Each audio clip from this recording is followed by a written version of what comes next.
lecturer. Okay, senior lecturer in English or in Maltese? Whatever you prefer. And on my recording, will you use it anywhere? Because if so, maybe I can do it in English so that even maybe foreign students can understand. I think it's better because we will publish it on our YouTube account. Okay, so let's do it in English. Okay, that's fine for you, Kyle and McAllister. Yes, thank you. Yes. Okay, all right. So as I was saying, I'm Dr. Mary-Louise Manjon. I'm a senior lecturer within the Department of Public Policy in FEMA. I've been teaching and supervising dissertations, etc., for many, many years, over 20 years. But I joined the Department of Public Policy in the past 8 years as a full-time academic. And before, I used to lecture and supervise in economics, in tourism studies, in architecture, in European studies. So it's very broad. And this actually shows that the study of public policy does give you different avenues. Okay, my first degree was actually in economics, but then I did my further studies in tourism economics. In fact, I'm a tourism economist. And then I continued on public policy. So, you know, I merged all of these, you know. But now I'm really in love with public policy because it really gives you, like, it's an automatic next step, you know, because it is where you can really make a difference for the world out there through public policy. Would you like to introduce yourselves? Kyle, shall we start with you? Can you put on your cameras if possible? Hi, I'm Kyle and I'm currently studying marketing and banking and finance. So I seek to continue my studies on marketing, however. Okay, all right. Thank you. Okay, McAllister? Hi, I quite find it interesting, to be fair. So it's more like I need to decide what I want to choose. So it's, you know. Okay, and what's your first degree in? I'm in economics. Economics, okay. Doing a master's in public policy is a very natural progression, so I would really encourage you to do that. Kylie, we just started. We were just introducing ourselves. So.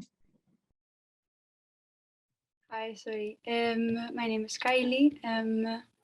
I'm still undecided on which masters I want to progress on, so I just joined to get an overview on all the options. Okay, that's very good.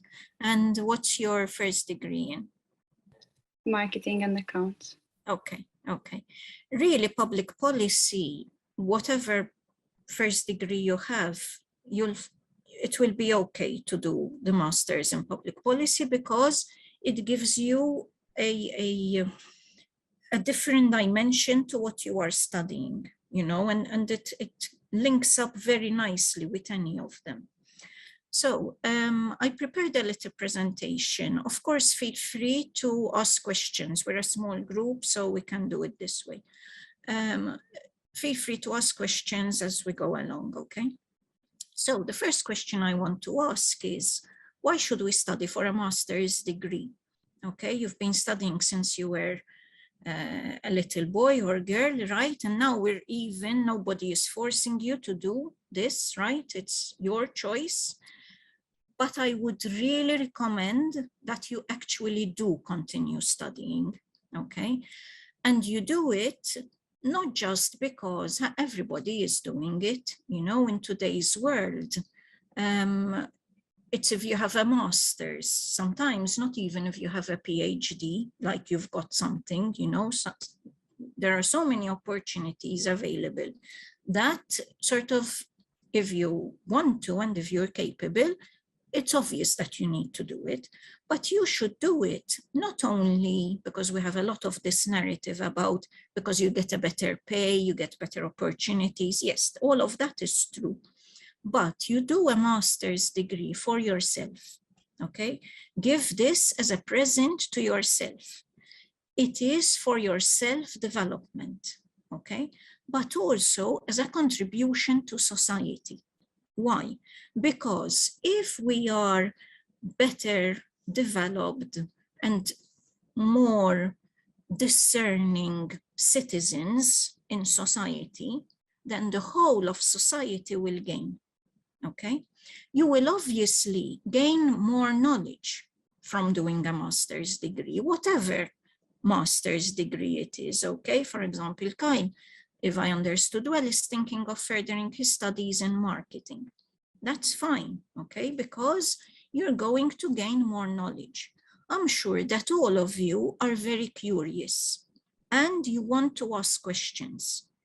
Look at the type of questions you would like answered, and that will give you a bit of a direction of what masters to choose, okay? Look at the type of masters as well to try and say, when I am in a position, whatever position it is, whether you're a teacher, whether you're a parent, as a citizen, as an individual, as a person, as an accountant, as a marketeer, whatever place you are, you can certainly make the world a better place, okay? And this is another reason, because the masters will open your mind even more, okay?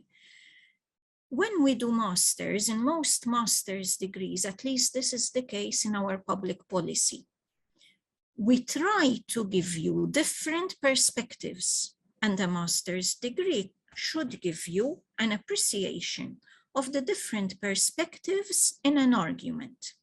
And in public policy, we do debate a lot. In fact, most of our lectures, besides, of course, the traditional lecture where the lecturer is actually explaining, discussing certain concepts and looking at the real world out there and trying to decipher why something is happening, okay, and why is it happening in that way. But we debate a lot, okay? So if you enjoy debating and discussing, this is the public policy degree is a good degree for you, okay? You obviously learn a lot in a master's degree, okay? And it's important that at a master's level, you don't just learn, but you question and you reflect on what you are learning, okay? Don't assume that everything you read is correct, okay? I have just been to a conference, and one of the papers showed that quite a lot of the papers which we regularly cite had some mistakes in them, you know? So it's important that you question this learning, okay? Don't assume that anything you read is correct, so question it. And of course, when you have a degree, a master's degree, you will obtain different skills. Now, in the case of public policy, we will give you analytical skills and craft skills, what are called craft skills, such as the skill of writing. Writing, you might tell me, of course I know how to write, but there is a difference between writing at a first degree level and writing an academic piece of writing at a master's level, okay? And eventually writing up important reports for example, writing up a policy document, okay? But what our master's degree in public policy gives you for sure is more analytical skills, okay? So why study a master's degree in public policy? With public policy, what we notice, and also what our students tell us also when they finish, it gives them a lot of leadership skills. You might tell me, but leadership is something more related to management, which it is, but the leadership we talk about in terms of public policy builds on what is learned in the management field in terms of leadership. It's also about leading through the decisions we take. So in public policy, there are two elements. The person who is leading, so there we talk about different leadership styles, but also that policy itself leads, and that is the decisions we take. So for example, now I spent many of my working life, like more than 22 years, working at the Malta Tourism Authority and the Ministry for Tourism and Environment. And I was responsible for research at MTA, for strategy. In fact, I started the process of developing strategy for the Malta Tourism Authority. Then when Malta joined the European Union, I was also responsible for European affairs. And eventually, there was an amalgamation in some units between the MTA and the Ministry for Tourism, and I was responsible for developing policy for tourism and EU affairs, so negotiating with the other member states, etc. And you know how it is that ministries are responsible for different fields. So at a point, tourism was also responsible for environment. At a point, we were also responsible for culture. So in different ministry portfolio, we were responsible for different areas. And it was very evident that policy, the policy that we were doing, was actually leading and giving direction to the industry. So the decisions we take as policy influences the industry and the decisions the private sector takes. And this is why it is important that even those who want to work in the private sector also have an appreciation of public policy, because they can also understand how it will affect them, and then how they, within the private sector, can influence public policy. Okay, so there is this combination of factors, even those who may want to work within civil society, okay, with NGOs. Having said that, for example, there are some students of ours who work with the Chamber of Commerce, for example, okay? So a master's degree in public policy helps you for your leadership, both as an individual, it develops you as a leader. In fact, our motto is, we make leaders out of ordinary people, okay? Public policy helps you on strategy and with vision, okay? It looks at these three pillars of vision, strategy, and leadership. If you're interested in processes of decision-making, how do we decide that an issue requires attention, and how do we negotiate with people? How do we consult with people? How do we think of different policy options? How do we assess them? How do we evaluate what has worked, what hasn't worked? What is a success and what is a failure?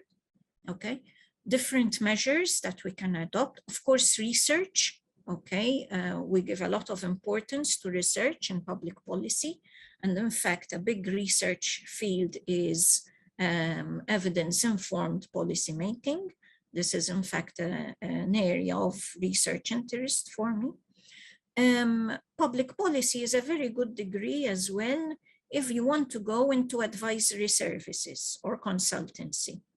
Okay, a lot of our post students actually work with the big five, you know, like Deloitte,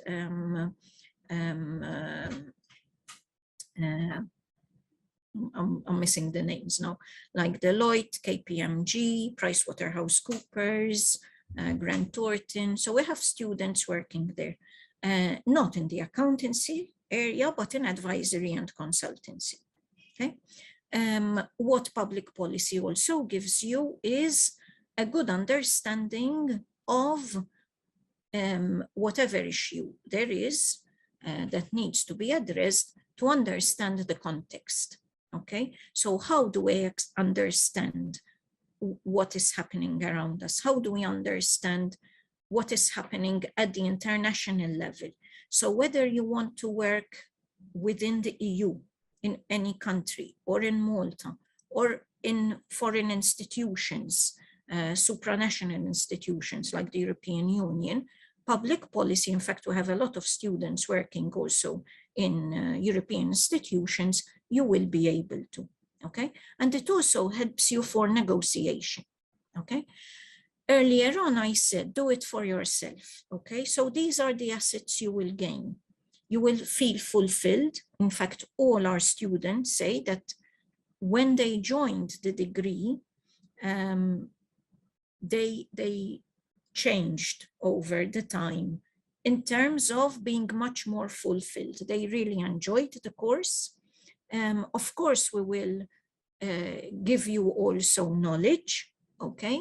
But it will also give you the asset of intellect, okay? And the difference between knowledge and intellect is that you think, you question, you reflect on that knowledge that you have gained.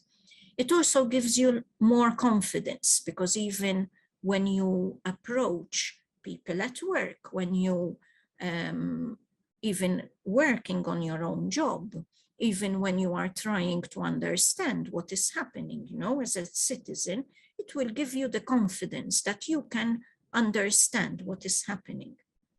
Of course, it will also give you, hopefully, that is not something that we can influence directly, but it is very often students who finalize their master's degree do achieve a higher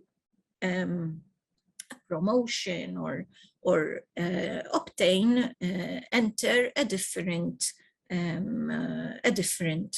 job, which gives them more financial rewards. Of course, any masters will give you some further resilience, okay? Resilience and adaptation. In fact, adaptation is another asset, which I want to put down there. Resilience and adaptation are two characteristics which you will get if you do this master's degree, okay? And we are here to support you. Okay, you will send us emails, we can meet up with you, even if you have certain difficulties, okay? And this is something we pride ourselves with within the Department of Public Policy, that we take care of our students, okay? So what do we offer? We have 3 master programs. Our flagship program is DMA in Public Policy Leadership. It is a part-time course covering 3 semesters. The first 2 years are a taught program with lectures. You will have lectures in the evening, so people can work, okay, and have an 8 to 5 job, or depending how you work. But lectures are generally held from 6 till 8 o'clock, because it is an evening program. If the students can make it earlier, we might have lectures at 5:30, but generally not earlier. So the first 2 years are taught. We will have lectures either 2 or 3 times a week, depending on the semester. And then the third year will be fully dedicated to your dissertation. So you will not have lectures in the third year, but we will have workshops, and you will have an academic, a resident academic, or another academic who will guide you, who will supervise you for your dissertation, okay? And you can do it in the dissertation topic is up to you to choose. So you can do it on European affairs, you can do it on a specific policy area that you're interested in, okay? You can do it on politics, on any area you are interested. The MA in Public Policy Leadership, if we can have a look at the program. Okay, this is all available on the university website. Okay, so in the first year, in the first semester you have 2 compulsory units. You have comparative and theoretical aspects of public policy. So there, even if you don't have a degree in public policy, we give you a very good grounding, okay? I happen to lecture in this study unit, and in this lecture, in this study unit, I try to make sure that we mix, though it is theoretical aspects, we try to understand the theories, okay? So I give you that, what does the theory say? But we also apply the theories, okay? So what elements within these theories can we see in the world out there, okay? And what does theory explain? And what does theory not explain? So maybe we can come up with another theory, looking at what is happening in the world around us. Of course, research methods are important, okay? So the second study unit is research methods, and that is the qualitative, okay? So research methods 1 is the qualitative methods. Semester 2, we continue research methods, but we focus on quantitative research methods, okay? If you are weak in maths, don't worry. You can still do well in this research methods course, okay? Political economy is another study unit, and patterns of leadership in government. So this is where we start looking at leadership. As you will see, we have a number of courses relating to leadership, and they are different but complementary to each other. In the second year, you have 2 compulsory units, and then you choose an elective from these 2, okay? So you have politics and public policy, comparative governance and institutional design. So what difference does it make in the way institutions operate, in the way they are set up, in the way they are designed? What difference does it make in terms of governance? Today, we talk more about governance than government, because we talk more about participatory government. We talk more about involving the different stakeholders in the decisions we make, okay? The decisions are taken with other stakeholders, okay? And then there are these 2 electives, okay? Competitiveness, which is a study unit I happen to lecture, because a lot of policy needs to be directed to achieve competitiveness, and also good governance and leadership. In the second semester, there is 1 compulsory study unit which focuses on strategy, implementation, and review. Review refers to evaluation of policy. And then you have to choose 2 electives: business continuity planning, and this is of relevance not only if you work in the public sphere, but also if you work in the public sector, communicating government, or leadership in public organizations. This is where you choose 2 study units, okay? And then the third year, as I said, is fully dedicated to your dissertation, okay?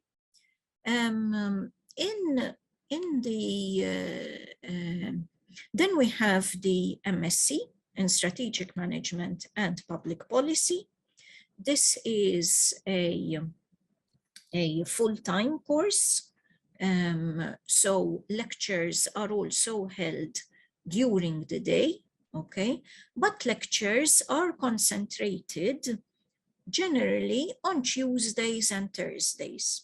Okay, so if you are working and you want to do this course and you have a full-time job, then you will need to agree with your employer to release you for Tuesday and Thursday lectures. Okay, we focus lectures on Tuesday and Thursday so that this possibility is an option. Okay, because this is an MSc, which is a full-time, and therefore it is shorter in terms of years. I mean, it really comes out to be the same, because the 3-year part-time is equivalent to a 1.5 full-time, okay? But some people cannot get the extra, the time off work, so they opt for the MA in Public Policy Leadership, because it is an evening program. The MSc has a mix of public policy and management, okay? So this gives you 2 fields. You will notice here that some study units are management and some study units are public policy, okay? So these are the units that we cover in the MSc. There is a combination here, okay? Semester 2, again, there are management study units and public policy study units, okay? You will notice that some study units are similar. For example, this one, strategy, policy, implementation and review. This is a study unit which is shared with the MA Public Policy Leadership. So this will be in the evening, okay? The MSc, there is one study unit which happens on a Wednesday evening, okay? Because I teach that, and it is shared with the MA students. So because they are evening, your lecture there will also be in the evening, okay? So with the MSc, you can have lectures both during the day and in the evening, okay? And here you also have an elective study unit, okay? Both for the MA and for the MSc, students might be required to do these supplementary units, especially if they do not have a grounding in public policy. Okay, it is just one other study unit in the semester. Okay, in the MA PPL, this happens only in the first year. In the second year, you don't need to do it. Okay, and of course, you have to first pass in the MSc. You must pass your semester 1 and semester 2 study units, and then you move on to your dissertation.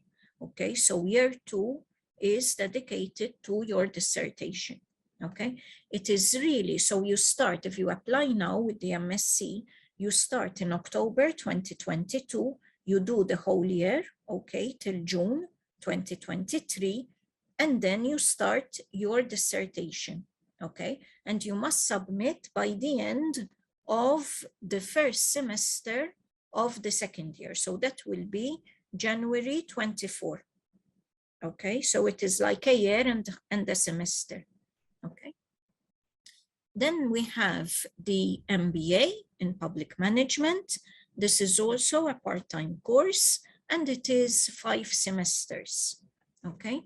The MBA in Public Management is a mix of public policy and management, but more in terms of finance, human resources, that sort of thing.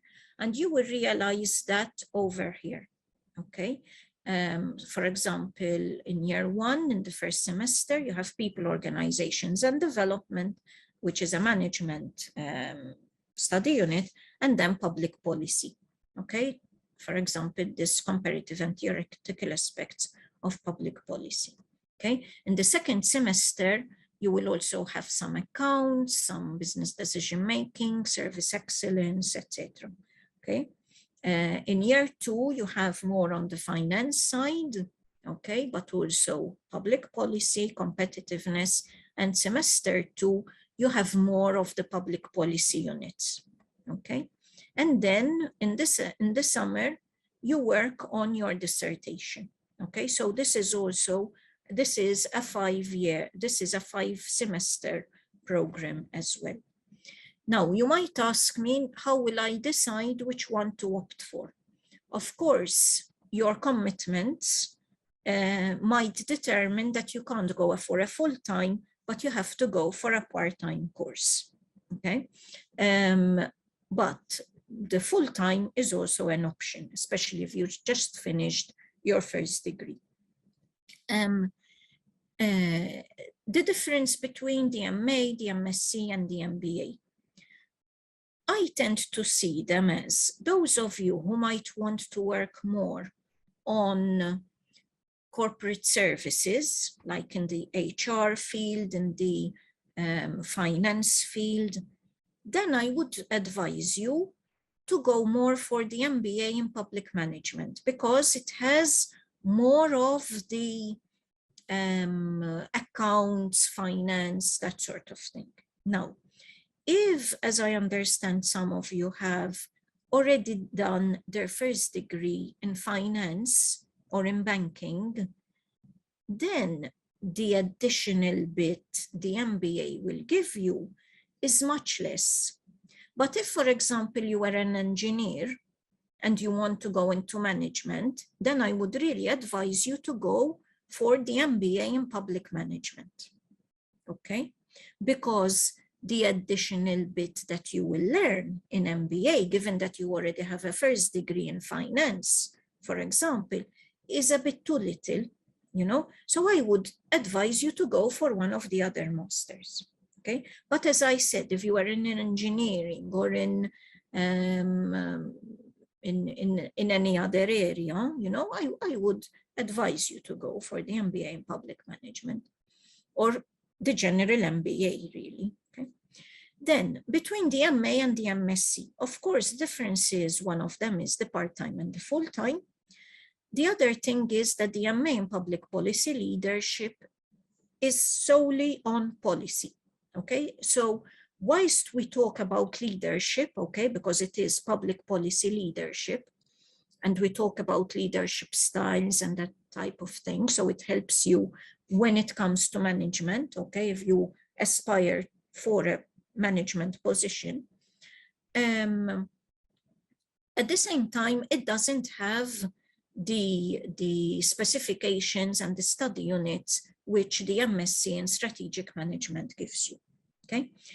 Remember as well that the MSc in strategic management and public policy is actually a master in science. So there is a bigger attention to some of the mathematical elements, okay? Whereas in the MA in public policy leadership, there isn't that, except a bit, as I explained, in the research methods, the quantitative, okay? But then, I mean, even people who were like, had a block with maths, they even did well in that study on it.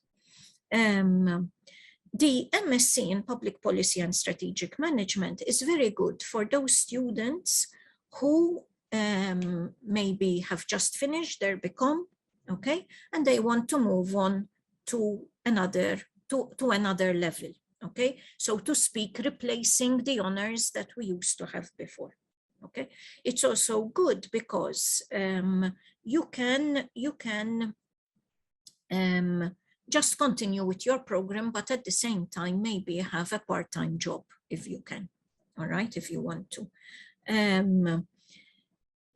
I will also talk a bit about the entry requirements, but let me give you this background. With strategic management and public policy as well, it gives you a bit of both worlds, you know. So if you're a bit undecided where exactly you want to go, this could be a good option for you. The MA in public policy leadership then is I feel more appropriate for those who would really like to work on policy or strategy, or to work on negotiating, or on or with, for example, European affairs, or to work on you are particularly interested in, for example, a particular policy field, okay? Or those of you who may want to work with the public service or public sector, to work with European affairs, or to work with policy development or program implementation, okay?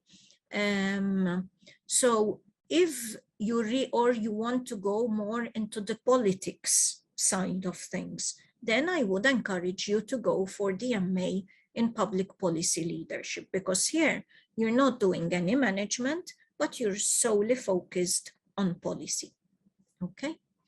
I don't know, maybe I can stop talking here and maybe you have some questions. I don't know if you have any questions, or maybe something wasn't clear.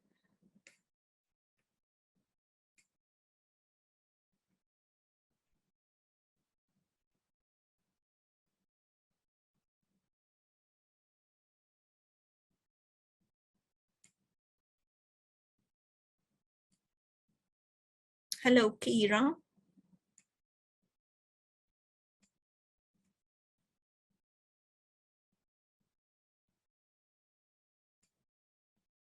Okay, so maybe I can talk about, if there are no questions, you want me to talk about the entry requirements? Or would you like just to see them? Yes, please. Okay, so let's have a look at the entry requirements.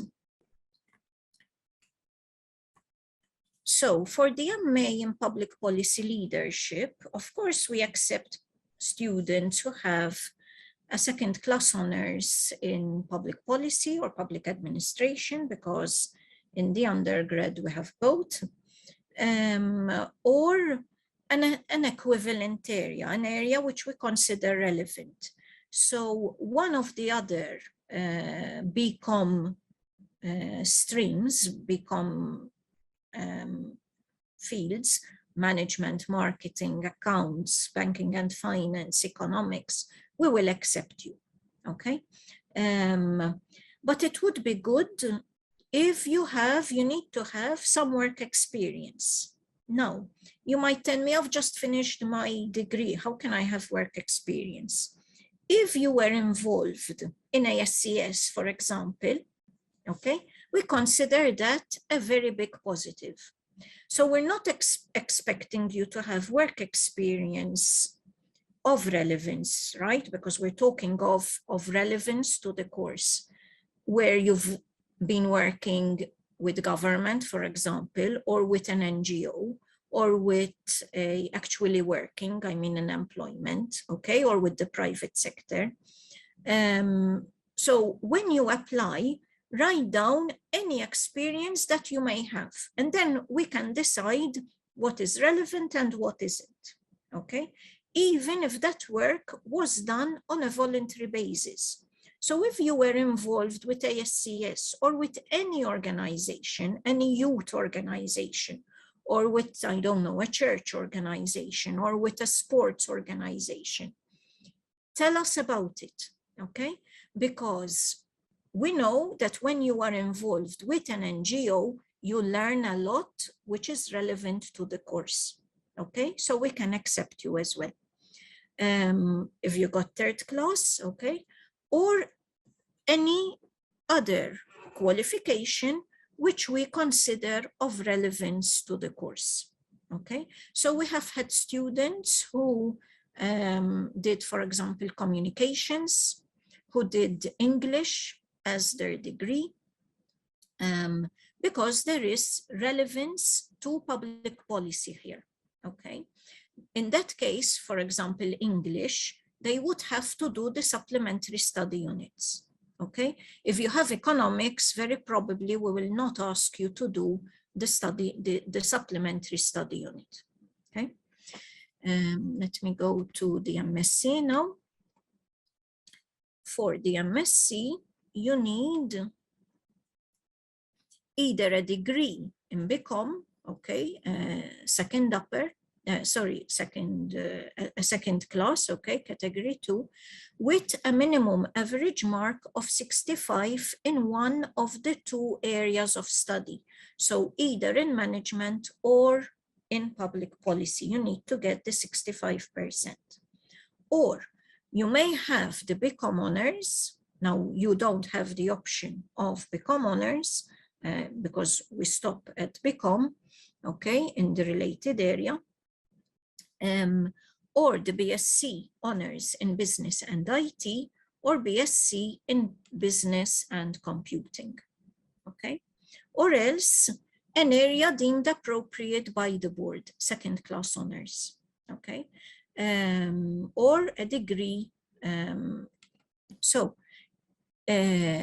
You need, for the MSc, you need to have your BCom relating to public policy or management, okay? So with banking and finance, for example, I think, but I will need to check for this, I need to double check, then I think it would be better if you go for the MA in public policy leadership. But I will need to check if with a degree, a general degree in banking and finance, whether you can go for the MSc in public policy and strategic management. Okay, I would need to double check with the coordinator. And then with the MBA is different. You will need a degree, a bachelor degree, okay? It can be third class or higher, okay? If it is third class, then you need to have relevant work experience, okay?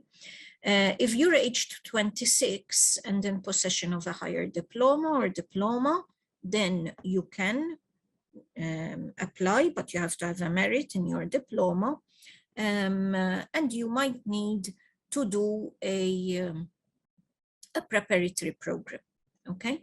But with your degrees, with your general degree in BCom, I believe that most of you now will have a BCom degree, your bachelor degree, you can also apply for the MBA, okay? So any questions so far? Doesn't seem so. So we also offer the MA in public policy by research, okay? But I would advise that this is taken up by those who really have a good grounding in research, okay? Or else, and then you can also continue for your doctorate, for your PhD. Both the MA and the MSc allow you to go for your PhD. With the MBA, both in public management and the general MBA, you need to get a merit to proceed to a PhD, okay? These are my contacts, okay? That's the general number of the department. So if you don't find me, you can always speak to one of my colleagues or to the secretary, all right? I don't know if you have any questions or comments or you're unsure about something.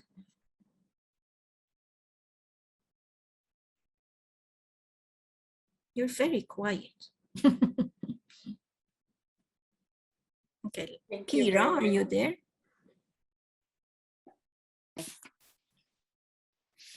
Hi, Kira. Hi. Hi. Are you considering the masters? Well, to be honest, I joined in early for the next talk. I'm not. I didn't have major in public policy. Okay, what were your majors? Accounting and insurance. Okay, okay, that's a nice combination. With public policy, you could still, with those majors, you can still follow public policy. Just for you to know, I'm not telling you do it, okay? Because I understand that you're here for the other thing, but just for you to know, you can still follow public policy with those majors. Yes, they're very interesting. I heard, especially the MBA. I think at some point in time in the future, I would consider it. Yeah, you should. I mean, it really depends on where you want to go and what you want to do, you know. I mean, if any of you want to have a one-to-one discussion, just send me an email and we can talk even more, okay?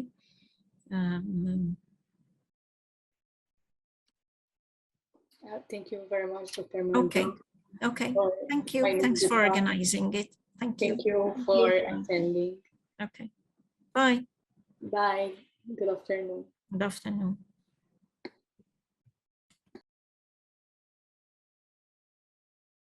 So basically, yeah, I mean, as Dr. Said and probably even Dr. Pital Zammit mentioned, and I don't know whether Dr. Kurmi actually chipped in during the discussion. Obviously, we service the management parts of the MSc. Okay, so basically, those students who are actually moving into specific streams like public policy, digital marketing, or marketing will all be together when it comes to management. Okay, and obviously, all 6 study units are compulsory. Basically, we have 6 study units, 30 ECTS. Obviously, they're divided 15 and 15.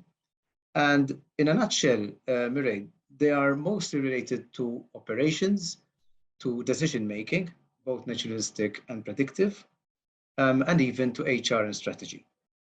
Very often, the only thing that puts off students, at least in our stream, is the math, because obviously there are some calculations that we normally have to do, especially, for example, in the management science and decision analysis, which is provided by Frank Bedzina and Vincent Marmara, and even some basis of human behavior or psychology when it comes to areas like cognitive heuristics.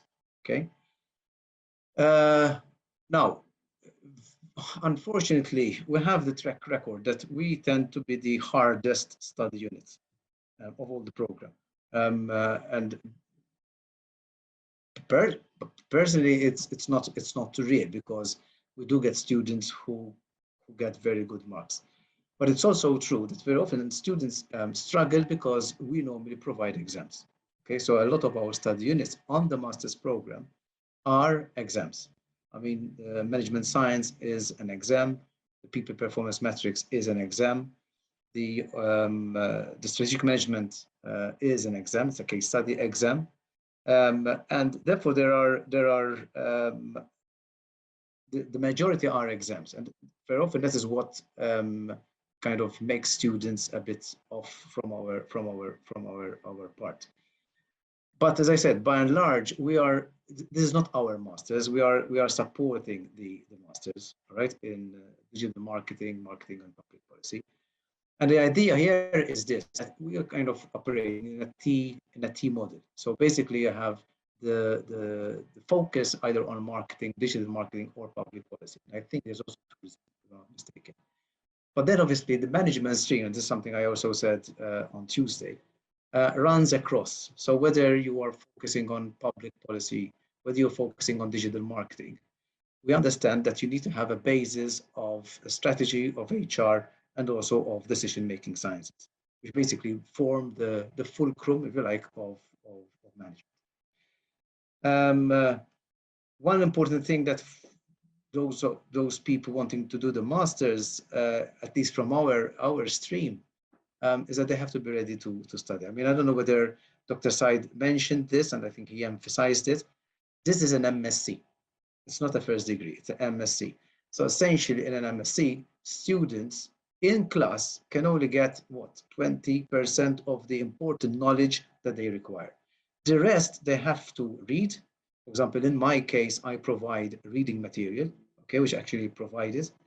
And very often the exams are based on the readings, okay? So they're not simply your opinion or my opinion, but it has obviously to be an informed opinion. And we see, at least from the cohorts we've had over the last 4 years, this is what kind of troubles some students, right? I normally urge them to work in groups, right? Which is easier, it's faster. And in the past, I don't know whether Dr. Said will actually kick this off again in the years to come. We used to have visits abroad, at least for the MSc students in marketing and in digital marketing. So basically, we used to take students abroad on industrial visits. We used to go to Poland. We did this three times over until COVID struck, because obviously then we couldn't. This was not part of the program. This was over and above. But it actually complemented a lot what the students learned in class to see it in practice. So basically, they had visits in, I don't know, IBM, 3M, Bosch, and even they had constant interaction with students at the university in Poland with whom we work, after which those students actually came to Malta. So this was kind of an industrial visit over and above the course. It's not obligatory, but we used to run it because we thought that it would actually amplify the students' learning experience. Okay. One thing that at least the management stream has is, although there are 6 study units, they are all interrelated. I don't know, for example, if you're thinking of service design and operations strategy, which basically is operations, okay? So actually trying to optimize solutions. That obviously has a basis of maths. And that is covered then in 5204, which is management science and decision analysis. If we're talking of naturalistic decision making and the problems and the pitfalls and the risks associated with decision making, in fact, we also teach the study unit on the MSc in risk management. That is obviously associated then to areas like people performance metrics and even management science, which is more predictive decision making. If we're talking of people performance metrics and alignment to HR, therefore it's linked to strategy and also linked to HR. So essentially, although there are 6 separate study units, we urge students to try and link and see the bigger picture. Because at the end of the day, in real world practice, that's what you have to do. You can't see just your piece and forget all the rest, but you need to see the bigger picture. And that's something we actually push hard on doing, at least from the management stream. I don't know what to say more, because obviously, as I said, I'm sure that Dr. Said has touched on a lot of these points, and even Dr. George Vital-Zammit. Perhaps one important thing that I would like to say is about the dissertation. The dissertation is critical at the MSc level. It has to be what we refer to as, maybe it's not the right word, but a publishable piece of work. So it's not just the typical dissertation that most students would present in a first degree. Now, in our case, at least in FEMA, I understand that unless you're doing an MA in accountancy, most students don't have the opportunity to do a dissertation, okay, at their first degree. In the past, it was possible, because in the past, it was a BCom honors, okay? So very often we find that this might be a bit of a struggle, right? Having to do your first dissertation experience at an MSc level, right? From what I understand, though, in the BCom program, there is the long project study unit, which is at least a preparatory program for those students to get to know how to write a dissertation. From my point of view, from my case, I teach MGT 3181, which is research methods, applied research. And very often that is the study unit. Although in the MSc, I'm sure again, Dr. Said has mentioned this, there is a specialized study unit on research methods. But that's the only course at FEMA, the undergrad, where we prepare the students to prepare in a very systematic way a proposal, which will be required at MSc level, okay?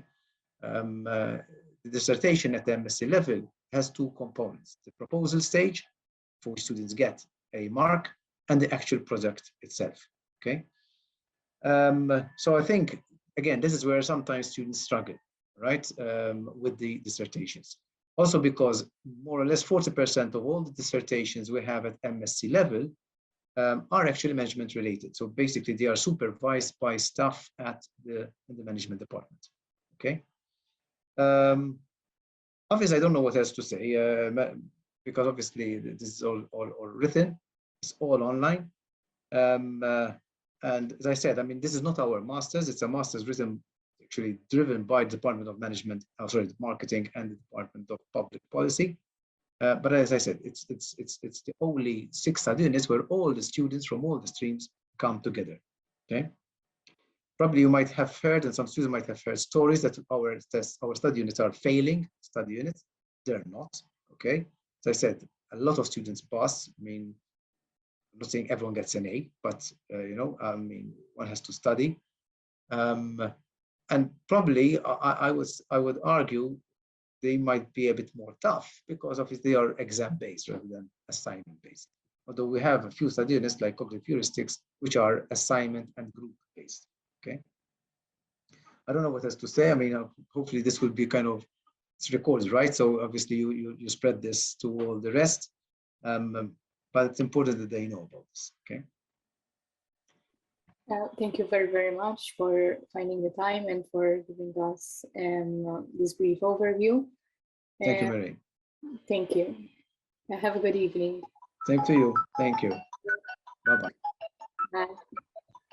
To switch on their cameras, please.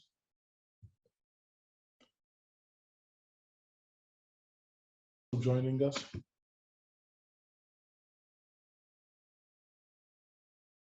Or Kylie, could you please switch on your camera?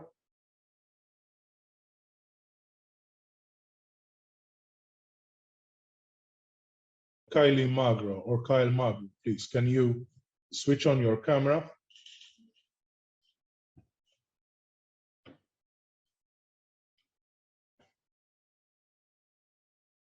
Thank you, Kyle. Well, good afternoon, ladies and gentlemen. Participating in this little seminar or little presentation, I hope that you are very interested in studying marketing or digital marketing in the forthcoming academic year. I have prepared a little presentation for you that I hope won't hurt your feelings in one way or another. But I hope that you will find it well, I would say, interesting, to say the least. So I'm going to share my screen. Let me find it out. Here it is. Share. So this way you probably can see the entire presentation. Could you still see the screen? Yes. Perfect. Huh? That's fine. Yes. You're seeing just part of the screen? Oh. No, it's not right. Stop share. Okay, so share screen. This would be it. Share. Can you see the entire screen now? Yes. Yes. Looks good. I think there's somebody else who is waiting to be admitted. Mireille. I just admitted them. Right, I think okay. they're connected. So this presentation is about 2 master's degrees. First one is the MSc in Strategic Management and Marketing, and the second one is MSc in Strategic Management and Digital Marketing. Most probably some of you are asking, what's the difference? Why do we have 2 degrees? Well, the reason is purely marketing and employment. From a marketing perspective, we offer 2 programs that are slightly different from each other, but offering the opportunity for participants to engage in a very specific area rather than a generalistic area. That is exactly the point of digital marketing. Digital marketing is considered as a highly specialized area of marketing, and yet it's in huge demand. Whereas marketing remains a very traditional approach, but overarching. So it depends where you want to spend the next years of your life and working in whatever role you would like to have. We have prepared a program that engages a huge number of academics, but most importantly, these are the individuals whom you would be meeting in your MSc, should you decide to continue or pursue with your studies in marketing or digital marketing. We combine 2 important areas of learning. The first one is strategic management. The second one is marketing, or digital marketing. Let me start with the first one. What is the objective of your master's degree?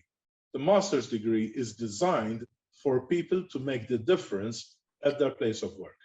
And making a difference means that you have to work with colleagues, you have to work with subordinates, you will have to work with principals or your directors, which means you would need to have management skills, which is why we combine management and marketing, not just marketing.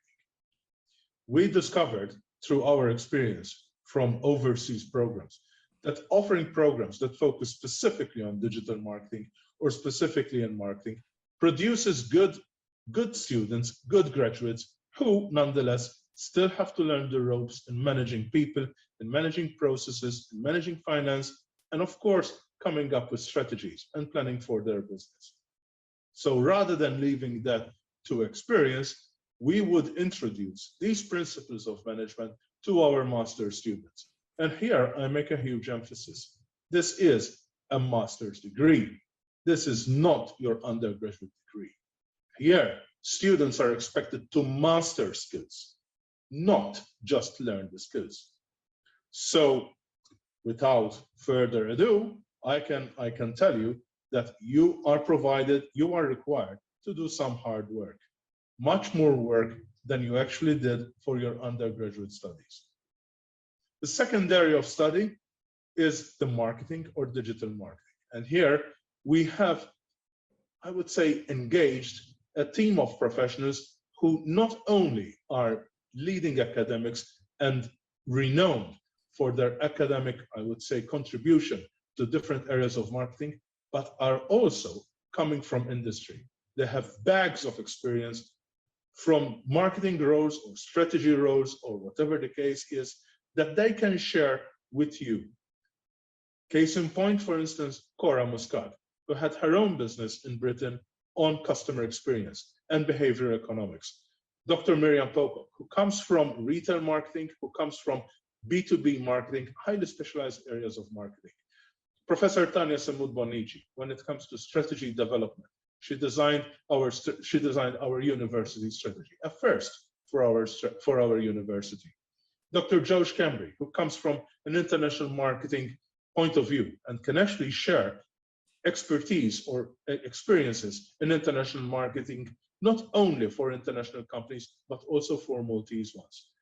Elaine Gregg, who is studying gamification for her PhD. She's in the last phases of her PhD, and we hope that she finishes her doctorate this year, as is Daniela Castillo, who is working on the use of chatbots and automated services provision. Dr. Franco Kurmi, whom I don't think I need to introduce, who has worked on computer-human interaction in marketing contexts, something that this day has become so important for any consumer behavior or any consumer product. The same thing for Dr. Jirka Konieczny, who joined our faculty barely 2 years ago and comes from a university in Norway.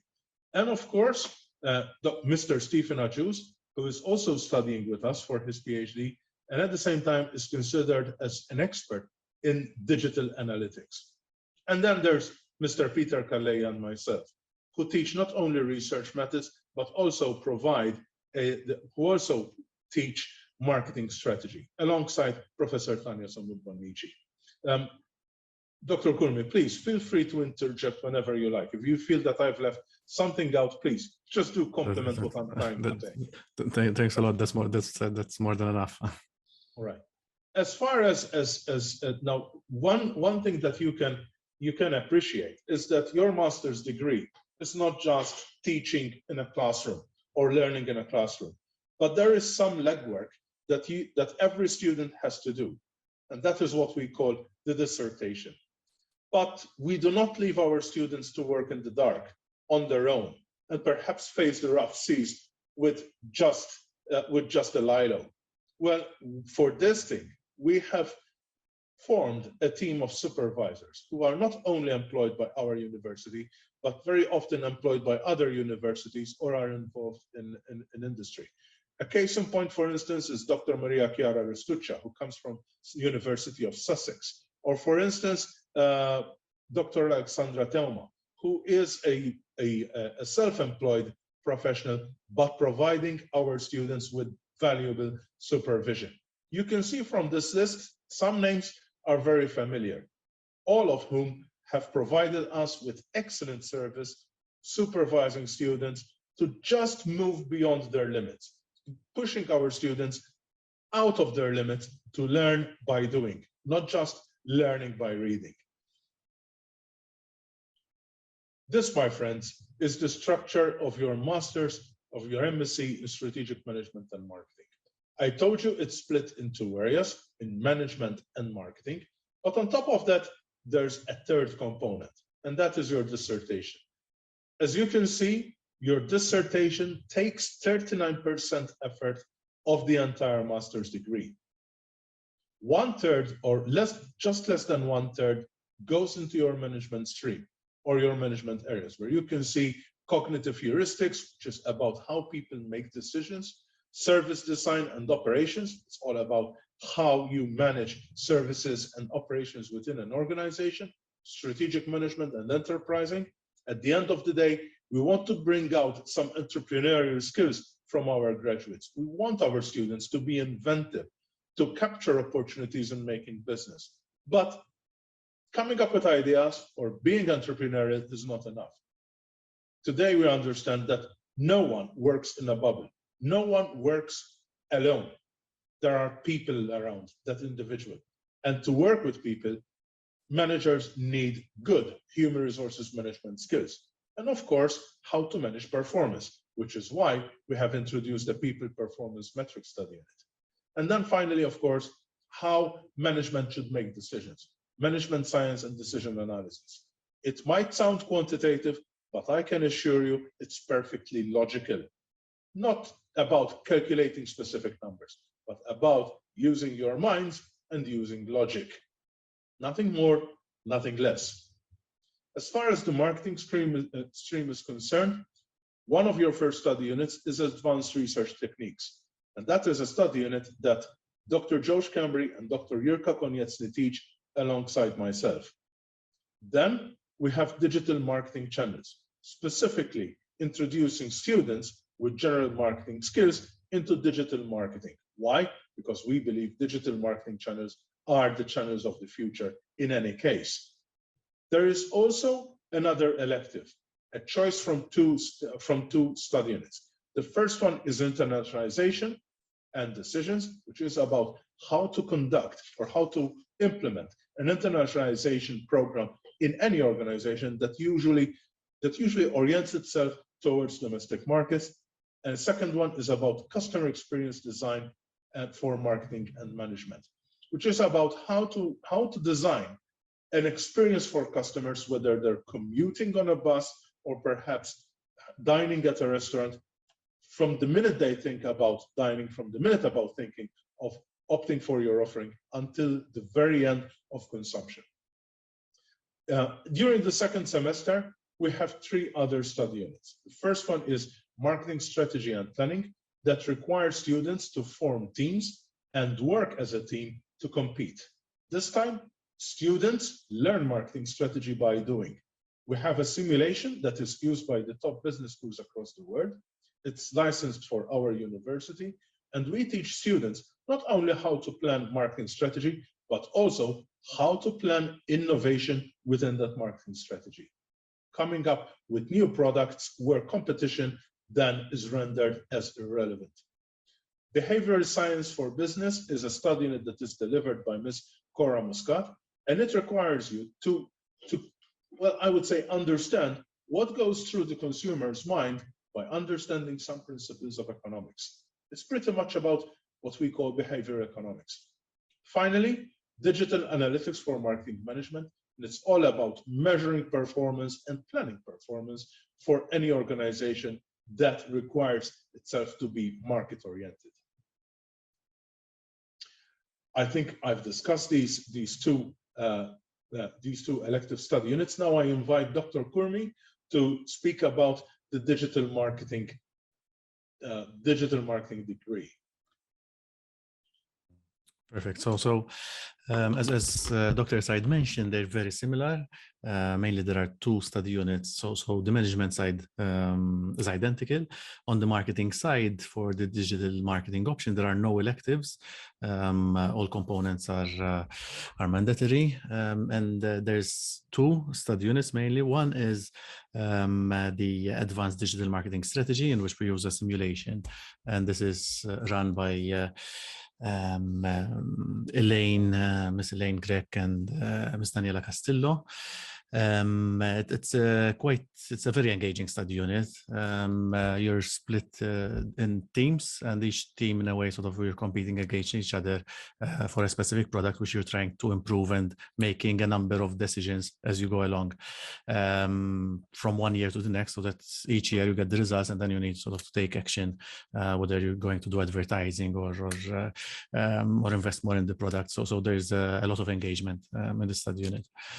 The other study unit is online advertising. So we touch in online advertising and the digital marketing channels, which is for both in the first semester for those who are selecting digital marketing and also for those who are selecting marketing.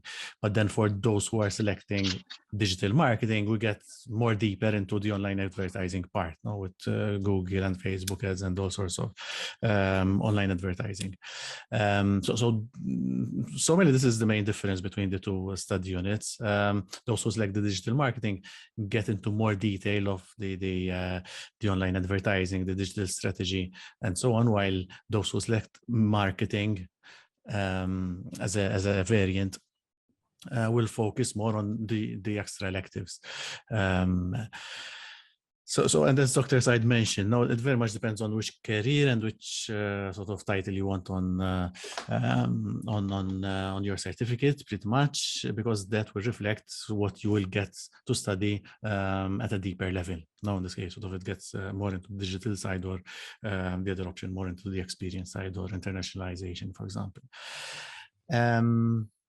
But otherwise, that's pretty much it in terms of the program, the difference in the programs. I don't know if you had more slides after this, Dr. Said. I have one on different career paths, but perhaps I leave it till the end. No, you can discuss it right now. Okay, so if I share just one slide, and then we get back to this. So I've done a number of career paths from previous Shall I stop sharing my slide then? Probably yes. Let me see if I can share screen. Share. All right, it's your turn now. Okay, super. So I would need to do this. And this is the one. Is it working? Yep, sure. No. There we go. Okay, so I've done a couple of career paths that previous students and potential students can have, and there's both masters open a lot of opportunities, because especially because they have this combination of both management and digital marketing. So you have different options in management, but also in digital marketing or marketing. So perhaps these career paths are more biased on the marketing side, but there are equal jobs, and even if you focus on the management side within your course. So we had students who then worked as brand managers, various digital marketing positions, starting from interns if they had no experience, just sort of the education part. So sometimes they start as an intern just to learn some hands-on practice, and then they move on. Others start pretty much in senior positions if they sort of have already the combination of experience plus a master, so then sort of they don't need sort of to beef up the experience part. A lot of opportunities now in different marketing roles in emerging tech and startups, some in publishing industry. The last cohorts, for example, had quite a few. Now there's a huge area. We don't have much went up into the data science part, but it's increasing in importance, getting into sort of the analytical part of understanding markets and customer segments and sort of improving products, this sort of thing, but focusing more on the data part of marketing. possibly around CRM, managing CRM, supporting CRM systems, consumer privacy and compliance. We don't have much who switch from marketing in this area, but it's becoming more and more important with all the challenges of the GDPR and the gray areas between what is legal, what is ethical, and what is doable within the marketing space. There's media managers, media optimization. This is less on the data, perhaps, and more on sort of the creative side of marketing, experience design. Some go in retail. Now there's, I know quite a few from previous cohorts who are working in SEO and content writing side of things, and trying to connect the audience with the specific content and messages, the marketing messages that we need. Others move further up, perhaps not immediately, just because you have a master's, you immediately go to the C-level positions, but there are those who move on later on if you're sort of into leadership, C-level positions, directors, CEO, and then sort of that sort of path. Others have gone 100% entrepreneurial. They started their own advertising agency, branding agency, you name it, or starting a startup around the product, for example. And the other option is also studying further after the master's. In the department, we also run PhD. We have PhD students, so that's an option, and the master's will give you as a stepping stone so that you can then sort of apply for a PhD. So those are pretty much a bit of an overview of the different roles. It's not comprehensive. There's many more, but these are quite popular from previous cohorts. I think that's a bit what I wanted to add. Let me just stop the share if I manage. I have two screens and I got a bit lost where the buttons are. Okay, there we go. You're muted, Dr. Said.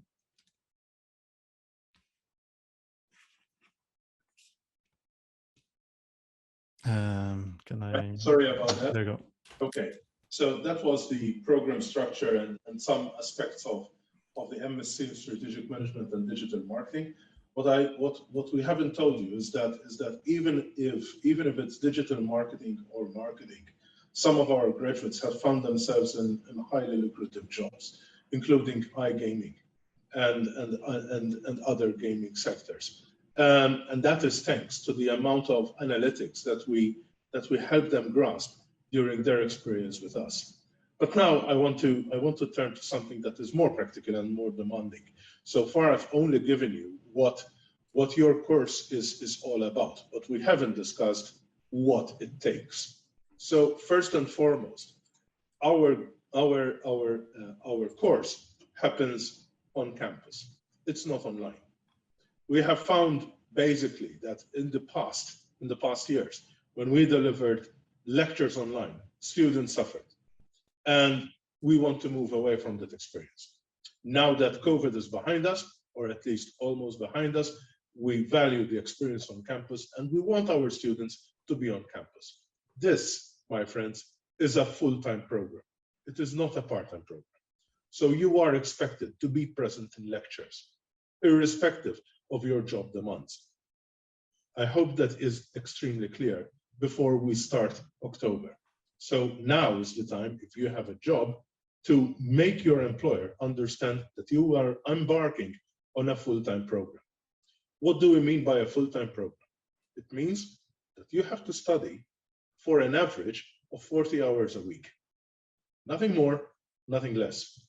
We want you to keep a work-life balance or a study-life balance, but make sure that you engage with your studies. Failure to do so would not guarantee that you graduate. I hope I'm making myself clear. This is a full-time program, and I repeat, it's full-time. It's not part-time. What is also important is that we will not be spoon-feeding you.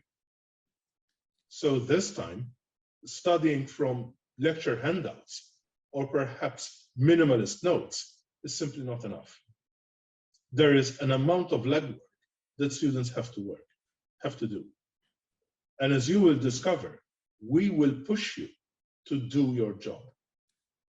This is particularly important in the simulations. In the simulations, you have to do the job. We can't go in class and teach you marketing strategy without doing marketing strategy. We can't teach you how to transform a traditional organization into a digital marketing organization. We can't do that through theory. We want you to experience that through a simulation. And you have to work as teams. You have to work with other people, whether you like it or not. Why? Because when you get a job with any organization, you don't know the team you're going to engage with. Whether you like it or not, you have to perform with those people. Nobody employs you on an isolation basis. This is not prison, this is work. What do we mean by studying full-time? We mean that for every credit that is set out in every study unit, that requires 25 hours of study, including 7 hours in the classroom. So for every study unit that I've mentioned in our curriculum, in our program of studies, for every study unit, there is a requirement of about 125 hours of study. That would make it 3 weeks full-time, if you think about it. So 6 study units, 3 weeks each, that's 18 weeks of study, full-time. Now, what I'm not mentioning here is your dissertation. And your dissertation does not require you to work on your own. By the way, anybody recognizes this team? Kyle, Justin? Or does that make you sick? If that is the case, you might probably recognize this team. Not exactly performing these days, aren't they? But what's the point of these pictures? Because we don't want you to work alone on your master's degree. We don't want you to work alone on your dissertation. We want you to work in teams. Even though your assessment is individual, working as a team gets you there and gets you to win. Remember that whenever some stars tried to play on their own, being prima donnas, as they're commonly called, they never got anywhere. They might do that spectacular goal, they might do that spectacular penalty, but at the end of the day, they had very short-lived reputation and a very short-lived performance. Am I correct in saying that for those of you who are interested in soccer? Justin, Kyle, Kylie, please. I'm not really a fan of football, but I understand the point you're trying to make. Good. Which is why we ask you to work as a team on our simulations. And we're also asking our students to work as a team when studying for exams or even preparing assignments. If you work as a team, you get better performance. It's a known fact. It is something that we encourage with our MBA students, who are always very receptive and usually get extremely well done work. Next is your VLE. Most of the material that you will need, you will find on the VLE, but it's not all there. You will need to engage with your VLE because there are fora, there are questions and answers, there is material to share, and there is also a place where students can talk to each other. So we ask you to engage with our VLE as much as you can, because it is one of the most important tools during your master's journey. And I haven't forgotten these. For some of you, these might be accessories or perhaps even weapons to kill bugs, especially during these warm months. Well, that is not the case. Knowledge is still stored in those things that don't require a thumb to move from one page to another, but require an entire hand. It is not a very difficult task to do, but I can assure you that the wealth that is stored in those things that we call books is something outstanding. And sadly, no web pages would actually provide you with a full understanding as much as books. So gone are the days when you relate to portals like, Franco, perhaps you can help me here, like Statistica, for instance, or other portals that report pieces of information, like Wikipedia. We hate Wikipedia, and we hate it with a vengeance. And I will tell you why. Because Wikipedia is not validated. Anybody can publish anything on Wikipedia. But to get a book published through an editor, that's a different thing. And most importantly, even more important than a book, are papers. Scientific papers published in scientific journals. Why? Because these papers have gone through a huge and very rigorous editing process. The paper that you see on the left, for instance, why your customers' social identities matter, was authored by 3 people whom I've known personally. One of them actually read the PhD when I was in Cranfield. That paper took 5 years to be published. Why? Because Harvard Business Review has a rigorous, a very tough editorial process. To get through Harvard Business Review, which is what we call a 4-star journal, is something. There must be a breakthrough. There must be a strong contribution, and it must be grounded on data. So not every journal cuts it, and not every website is important. Actually, we don't value much websites. I have to tell you that. But perhaps Dr. Kurmi can elaborate on this. Yes, I mean, some of you have, well, most of you probably have already done a research project, if I'm not mistaken, and then that was sort of a first step in this direction. And now what we look for in that master's level is more rigor, which again, some of you went into that, but in this case, it's an MSc, and then I was going to mention this later. Now, an emphasis sort of on this, on the SC part. It's a Masters of Science besides strategic management and digital marketing. No, so we'll repeat this even in the study units. What we look for a lot is that is this done scientifically, both in the marketing and digital marketing. There's a lot of employees out there who don't know. I mean, they didn't study much marketing. They know how to do some Facebook posts, and they're working in sort of social media and doing posts and this sort of thing. There's a ton. Luckily, we have sort of all these employees because we need more and more employees, and we don't have enough.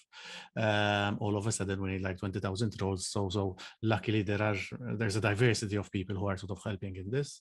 But what would make students who do the masters, who are qualified with an MSc, you know, and in these subjects, what will make them stand out is because what they do it scientifically. No, they don't sort of do it because they think this is right or they think the other thing is right.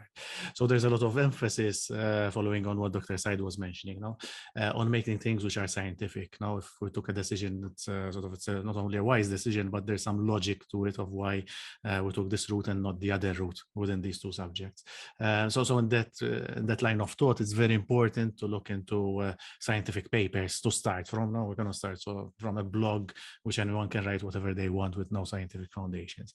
And there's a lot of learning in terms of how of the educational maturity, that you go through within the master's program in this direction as well. That you change the way you look at things. The undergraduate will take you a long way. If you think of yourselves before doing the undergraduates, hopefully you see that you're a different person. Educationally, you see the world with different eyes to some degree. At masters, that step, although it's a shorter course, it's like it's 1 year, it's not 3 years. That step normally is bigger. You see things very differently because that level of logic is more intense. I don't know if Dr. Said wants sort of to follow on this, but that's pretty much following on these lines of why now it's more than ever important that whatever decisions we take are grounded in some work, either logic or some studies that already exist. That's right, Franco. So something which I just remember, something which we will emphasize also is to have timely research, especially in these areas of marketing. Now things are changing extremely fast. It's great that they are changing because they're giving much more opportunities for us, for you, sort of taking these programs, because that's very often the contribution that employers want from you. They cannot cope with this change, and you can go there and sort of hopefully you can help them in this sort of massive disruption. So it's important also also when you look at research, to find research which is timely, like talking about research on influencers, which is like in the beginning of the 2000s, probably that's way obsolete. By now things changed so much in the last 20 years. So very often we try to look at research where possible in the last five years, no, because things are changing pretty fast. We'll have time to talk about this, but as we go ahead. Definitely. Thank you, Franco. I told you that your dissertation covers 39% of the credits of your master's. Now, why 39%? Well, very simple, because we combine your dissertation with one study unit that we introduce, that we administer during the first study unit, and that is the research techniques, the advanced research techniques that is taught during the first semester. If you think about it, there's a continuum. So we teach research methods. We require you to plan out and pen out a research proposal, which in turn is your key assessment approach. But thanks to that proposal, then you can study even further and develop your dissertation. Of course, that proposal is an opportunity to get feedback about your selected topic, about your selected method, about your reasoning, about why that dissertation has to happen. And based on that feedback, then you can amend and assign, or perhaps even change the methodology that you want to follow. It has worked in the past, and we see absolutely no problem why it shouldn't work in the future. And of course, coming to that assessment, coming to that assignment requires you to think what your project should be and whether it makes sense in this day. Now, deciding what your project should be requires you to understand what's going on in the field, which is very logically published in literature.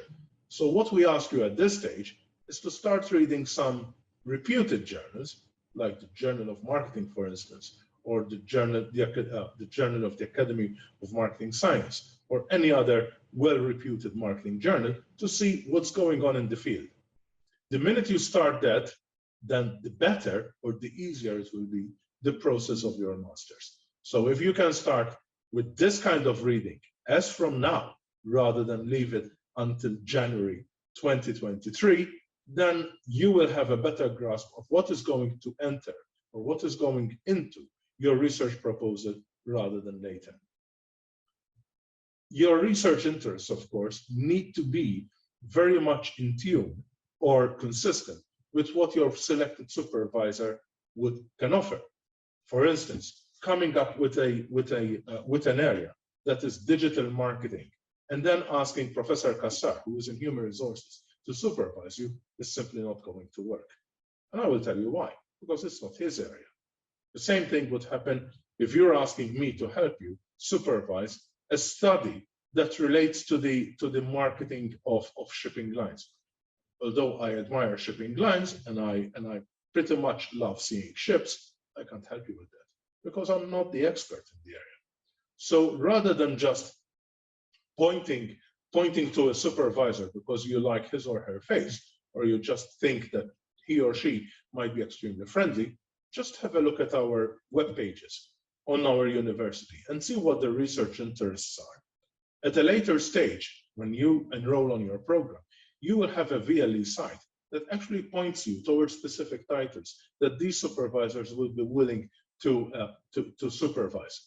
Some supervisors have their own areas of research that is ongoing research, and you can participate in that area of research thanks to some work that's already been done. I wouldn't say it is easier, but it's easier to choose a topic then. Now, of course, supervisors are humans. Some of them might give or might afford a huge amount of time, but we have set some limits. And I will tell you why. Because we want students' work. We don't want supervisors' work. Supervisors have already attained their degree, have already attained their doctorate. So it's pointless asking them to do the job for you. So what we ask our supervisors is to afford 16 hours of assistance. Nothing more, nothing less. All time that you spend with your supervisors has to be logged.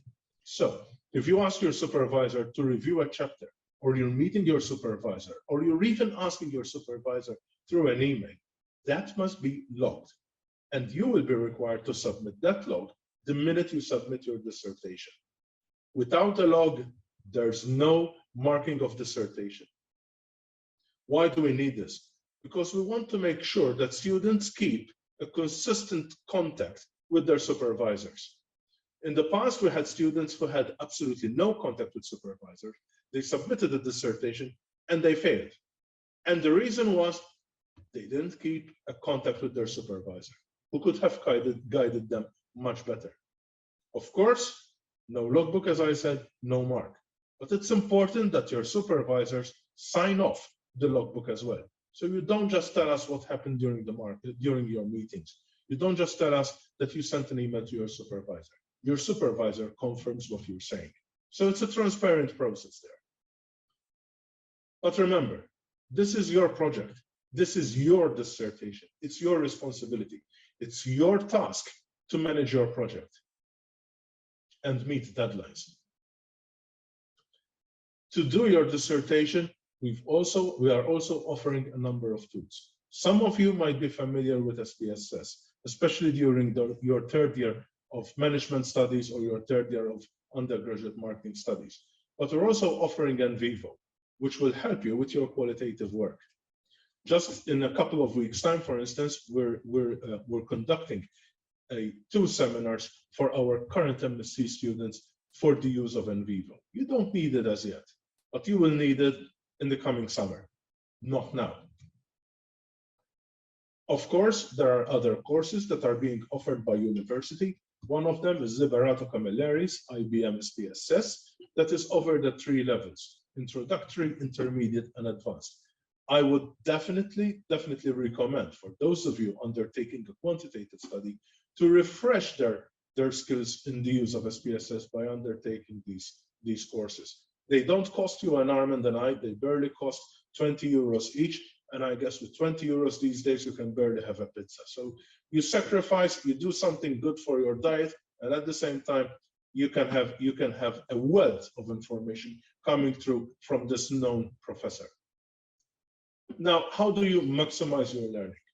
We don't want you to get any other degree. We don't want you to get just any degree that any university can offer. So we try to make your experience as rounded off to the extent that it becomes an excellent experience. So the first thing is that we ask you to visit our library and use services that perhaps so far have not been familiar. One of them is the MarketLine database. MarketLine is a specific database. It's hosted in the United Kingdom, and it offers an insight on practically every industry you'd like to work in, from statistics about how many people are employed to the products that are involved, the economies of that industry, the strengths and weaknesses of that industry. You name it, it's there. It starts with a global level, it goes down to a country level, and eventually it even goes down to the firm level. So if you want something, if you want statistics about PepsiCo, for instance, or if you want statistics about Google, MarketLine is the place. They practically have everything. Second one is the Handbook of Marketing Scales. This is an especially designed database that is specifically designed for those of you who would want to have a quantitative study for their dissertation. It provides you with I would say, a catalog of every questionnaire that's been used in marketing and in marketing theory. Why do we have this? Because why do we have access to this database? Well, not just because we pay for it, but it's because we understand that when students want to choose one specific scale to measure something, they have to decide from a range of scales. And this database actually helps you decide what scale, what construct to use for any survey, and whether it's a valid construct or not as valid construct. And by the way, I almost forgot. You need to log in to your library account every time you use the library. These these databases are not available to any user outside the university. And of course, talking about logging into your university account, we would also appreciate if you use your university email rather than your Gmail, Hotmail, or whatever the case is. And one thing before I conclude this presentation, perhaps it might be a good idea during your summer months to see what past MSc dissertations looked like, just for you to familiarize yourself with what goes on into a master's level dissertation. I think this was my last slide. And perhaps you might have questions.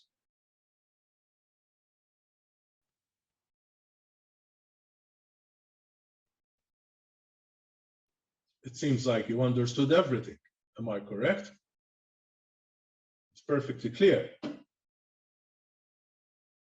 Yasmin? Perhaps we should mention the deadline for applications.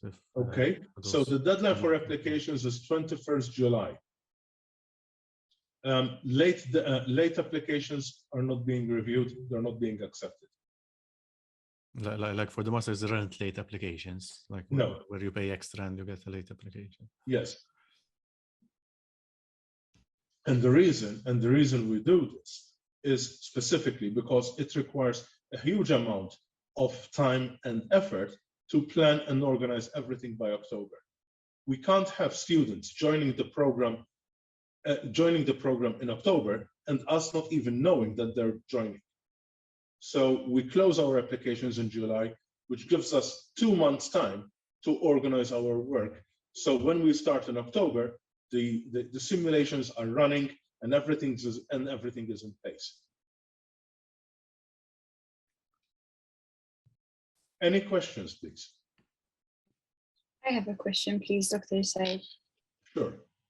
Dr. Kurmi gave us an idea of potential job opportunities for the program he coordinates. Could you kindly do the same for your program, please? Just an overview. In what way, Kylie? So, for example, in the digital marketing master's course, you could be a brand manager, for example. Ah, yes, all right. Okay, so if I can just sure. They are overlapping. So the list which I've done is not really for digital marketing only, and very often there is also the case that some do one program, but then they switch or vice versa, because there's some digital also in the marketing. If you select the marketing option, there is digital marketing channels, for example, which, because we cannot do without any digital now, even if you select marketing, and vice versa. If you do the digital marketing option, it's not that you have to work doing Facebook ads. So there is some flexibility as well. You can even go to work in management and not do marketing, because you've studied half of it, which is strategic management. No, so sorry, Dr. Said. No, sorry, it's perfectly okay, Dr. Kurmi. But basically, what Dr. Kurmi discussed with you as potential career paths also hold for the people in marketing, strategic management, and marketing. But what might be different is that from marketing, for instance, we've had students even joining consultancy firms. A particular graduate, for instance, joined KPMG and now is in the process of submitting a proposal for a PhD. So there's absolutely no, I would say, no career path that can stand as a challenge for any marketing graduate. Okay, thank you. I'm seeing. I mean, it's for some it's challenging, like which option to choose, no? And really, as Dr. Said mentioned before, I would more see like how do I want to be branded in 3 years' time, and 2, what do I see myself doing? No, and there isn't a choice better than the other. It's just like what do you like? What do you see yourself best in? If, for example, you hate anything technological, probably I will try to shift a bit more on the experience side, no, rather than getting more technical on advertising, for example, and getting all the understanding all the bolts of Google ads and Facebook ads and tag manager and this sort of thing.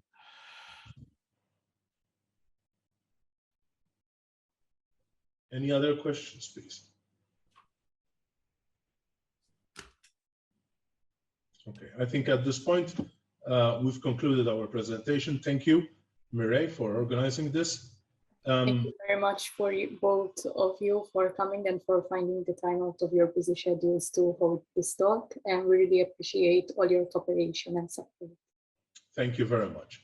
Thank And you. of course, we're open to answer questions, even if you send us an email. We're more than happy. Thank you very much. Okay. Good afternoon, everyone. Same to you. Thank you. Bye for now. Bye-bye.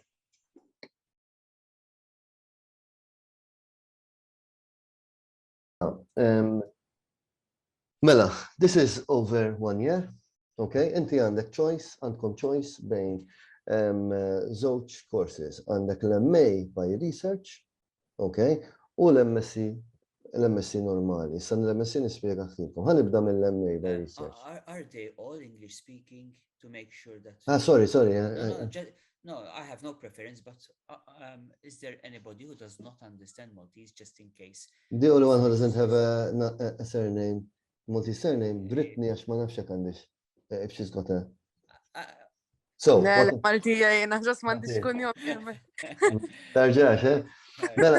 Okay, so let me recapitulate in English.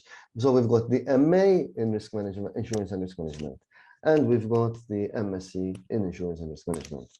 Okay, the MA in insurance and risk management is replacing the MPhil. What it means that before you go to do a PhD, to see if you are qualified, you are good enough to do a PhD, you do an MA by research. Now, why did we do it partly taught? So that if somebody wants to does the first part, okay, 30 ECTSs, and then doesn't continue the second part, okay, the research part, which is 60 ECTSs, because of whatever happens, you know, they at least get a certificate, a postgrad certificate. They stop there and they get nothing, as it was before, because before it was just research and that's all.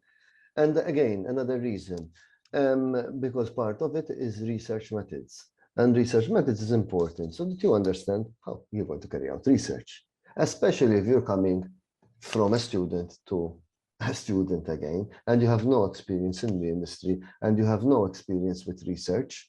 So, I mean, the research element,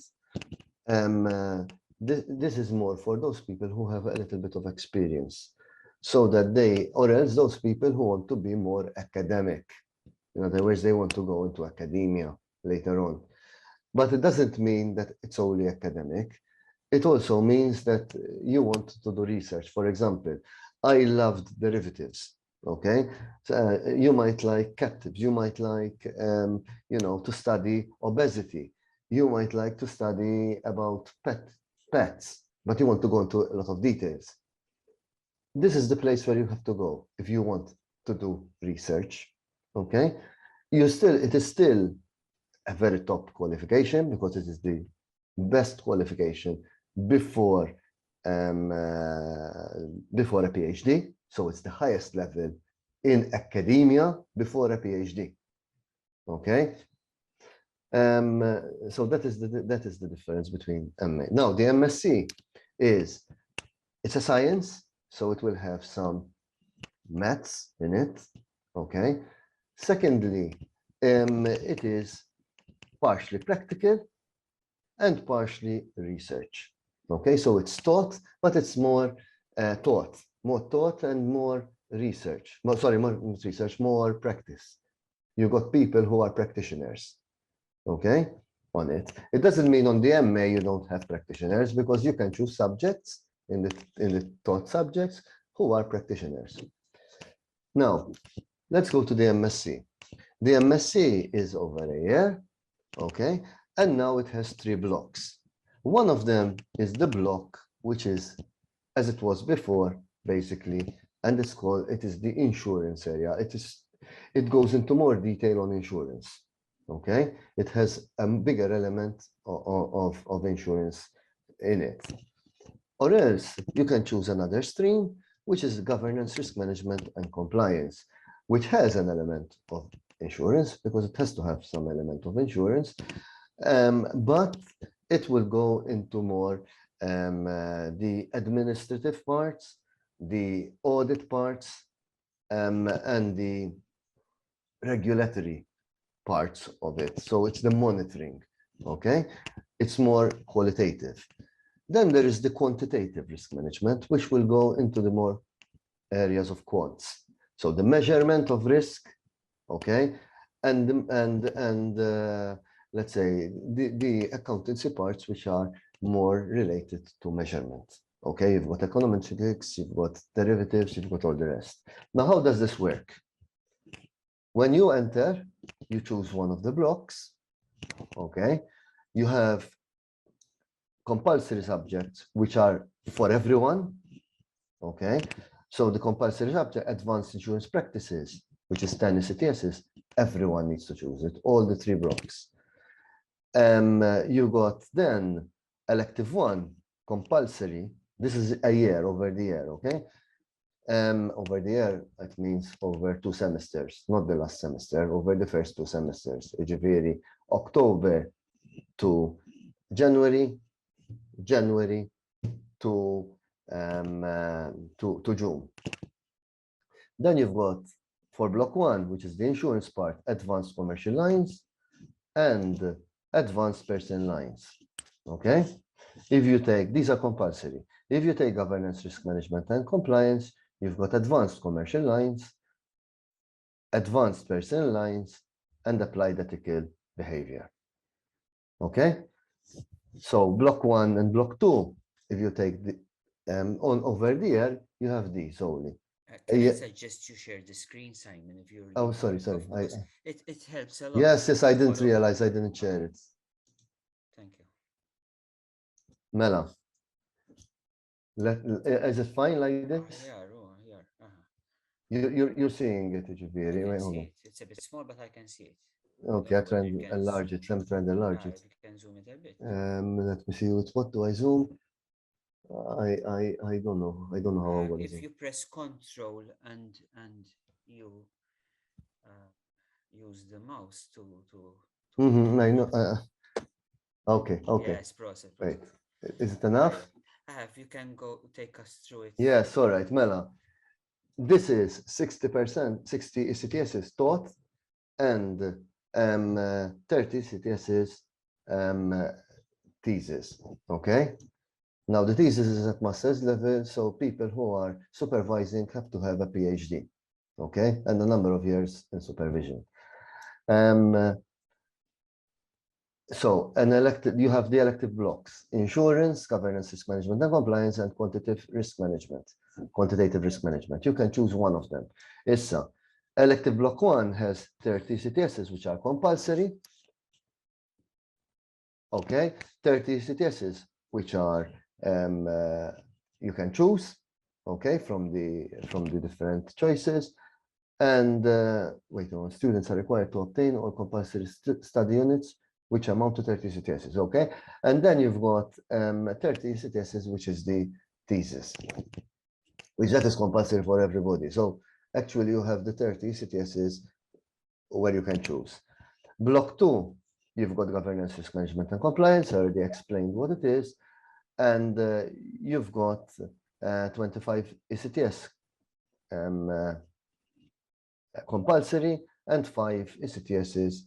You need to register them as electives. Block 3, you've got 20 and then you've got 10 electives.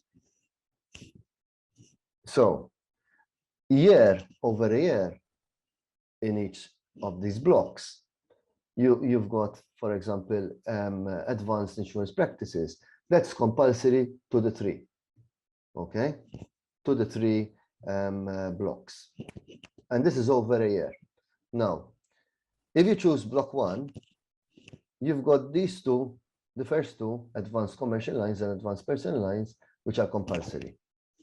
If you choose block 2, you've got advanced commercial lines, advanced personal lines, and applied ethical behavior as compulsory. Okay? Now, let's see what this is. Semester 1. Semester 1, okay? Compulsory for everybody are risk management theory and practice, applied IRM research techniques. This is research methods, okay? Research techniques. And EU risk governance. This is for everybody. If you choose block 1, block 2, or block 3, you have to do them, these. They're compulsory, plus the compulsory of before, okay? Then, if you choose this semester 1, block 1, insurance, you've got risk management in emerging technologies, which is compulsory. If you choose block 2, you don't have risk management in emerging technologies, but you can choose, you have it actually, you have to choose 2 subjects compulsory, which is risk management in emerging technologies and business continuous planning. This, although it is PPL, ġviri tal-public policy, we lecture it. We actually do the work for PPL, for public policy, okay? But they didn't want to change not to change the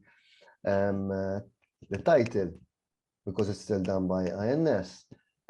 We kept it as PPL, okay? Because we run it under their program also.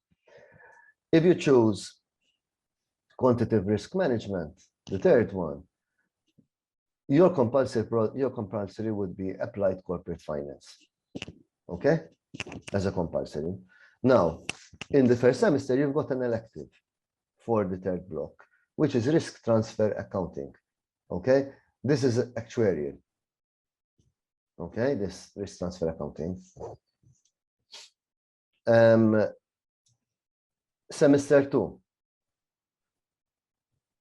compulsory for everybody, is advanced enterprise risk management. Now, once you pass this course, you will get a certification from, I mean, you have to apply for it, but you will get it because we've arranged with the Federation of European Risk Management that anybody who passes this course, Advanced Enterprise Risk Management, will get a professional certificate in risk management from the Federation of European Risk Management. Okay? Then block 1, you will have these compulsory subjects if you choose insurance. And semester 2, which is applied alternative risk transfer, EU pensions, funds and products, environmental, social and corporate governance, ESG. This is a new standard which is coming out. Even the top one is a new standard, which are coming out in 2023. Okay, and they are the ESG standards, which all financial services have to abide by. And it is green finance, whatever you want to call it, but ESG, as you're seeing, is environmental needs, social needs, and corporate governance. It is a balance between the environment, the economy, and the social needs. EU pension funds and products is also related to some new areas of regulations which are coming out soon and which are already in place. And it is compulsory. Again, if you go to block 2, governance, risk management and compliance, you've got governance, regulations and compliance management, okay? Environmental, social and corporate governance, again, and psychology of risk, okay, as compulsory. And electives, you've got managerial auditing, okay? This is not financial auditing, this is operational auditing. It's very similar to enterprise risk management, okay? But it is basically, let's say, operational audit. You will have some financial audit also, but it is mostly operational, okay? So internal auditors, for example, when they do the course of IIA, internal auditing, this is what they do. This is the course, okay? So anybody who's interested in going into internal audit or compliance, this is the course. Geopolitical environmental risk. This is also building on ESG, okay, and public risk management. All of them build on the same areas. Now, the public risk management, it also entitles you to getting a certification from the Public Risk Management Organization as a professional public risk management professional. The third block, in the second semester, you will have applied alternative risk transfer, advanced econometrics for risk management, and derivatives. And then you have elective units, which are managing risk in complex markets and practical stochastic asset liability modeling. These are all subjects, most of them are subjects that are taught in actuarial science. So those who are interested in going into actuarial science or going into the measurement areas of risk management, so you go into premia or else FRM, financial risk management, this is the area you need to look into, okay? And then you've got the dissertation, which is 30 theses. Now, the dissertation, obviously, you will be given one person, okay? This year, you will have more than one person that can help you and guide you, because we are going to be, I mean, before we were just me and Dr. Spiteri. Now we are me, Dr. Spiteri, who is more on the economic side. I am more on the hybrid areas. I mean, even economics, banking, investments, and whatever, and regulations. Then there is Pierpaolo Marano, Professor Pierpaolo Marano, who is on the regulatory side, and then there is Christian Bonnici, who is on IT risk management and anything related to information technology. Hopefully, a few months we will have also Andrea, also Perugia, helping us. Few months or few years? No, I think few months. And he'll be able to help you even more on the insurance, because right now, I mean, basically it is between me and maybe some help from Andrea.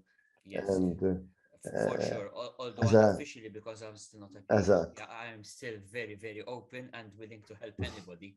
So as a- even if it's unofficial, I can support any of your needs, especially when it comes to insurance. And sometimes we also have, well, for me, it would be the technical parts where you will discuss with me. I mean, technical in the sense, not the subject, how you tackle the subject, how you do the methodology. I will help with the methodology, and even, Dr. Spiteri will help with the methodology. Then, I mean, I have a little bit of knowledge of, the background of insurance, I mean, of the regulations. And I even have a little bit of knowledge of certain functions, especially life insurance and health insurance.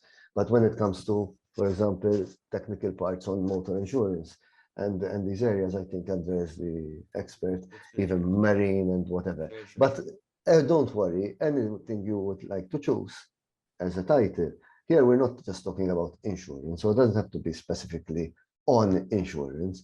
It can be on insurance or risk management related. For example, a person last year came to talk to me about obesity. How does it affect health? Obesity, I mean, what are the factors that we need to be attentive of because of obesity from a local scenario? And she went more into health than into the insurance part, but managing the social needs and the economy of a country required that you get to know certain factors which affect, let's say, obesity. And what are the problems of being obese? What can they create? They can create diabetes. They can create a lot of things.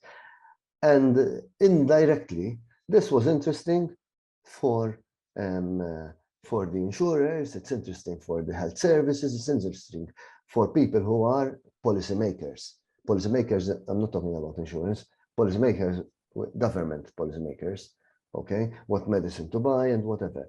Another one did it on the cost of let's say, on calculating the costs, okay, when you do a laboratory test.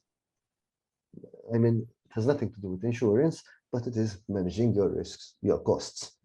So you can do it on the environment. There was on pet insurance. There was on pets in general. There was on films. You know, on anything you like. But make sure that when you're doing your thesis, it's something you enjoy, because you have to live with it for at least a year.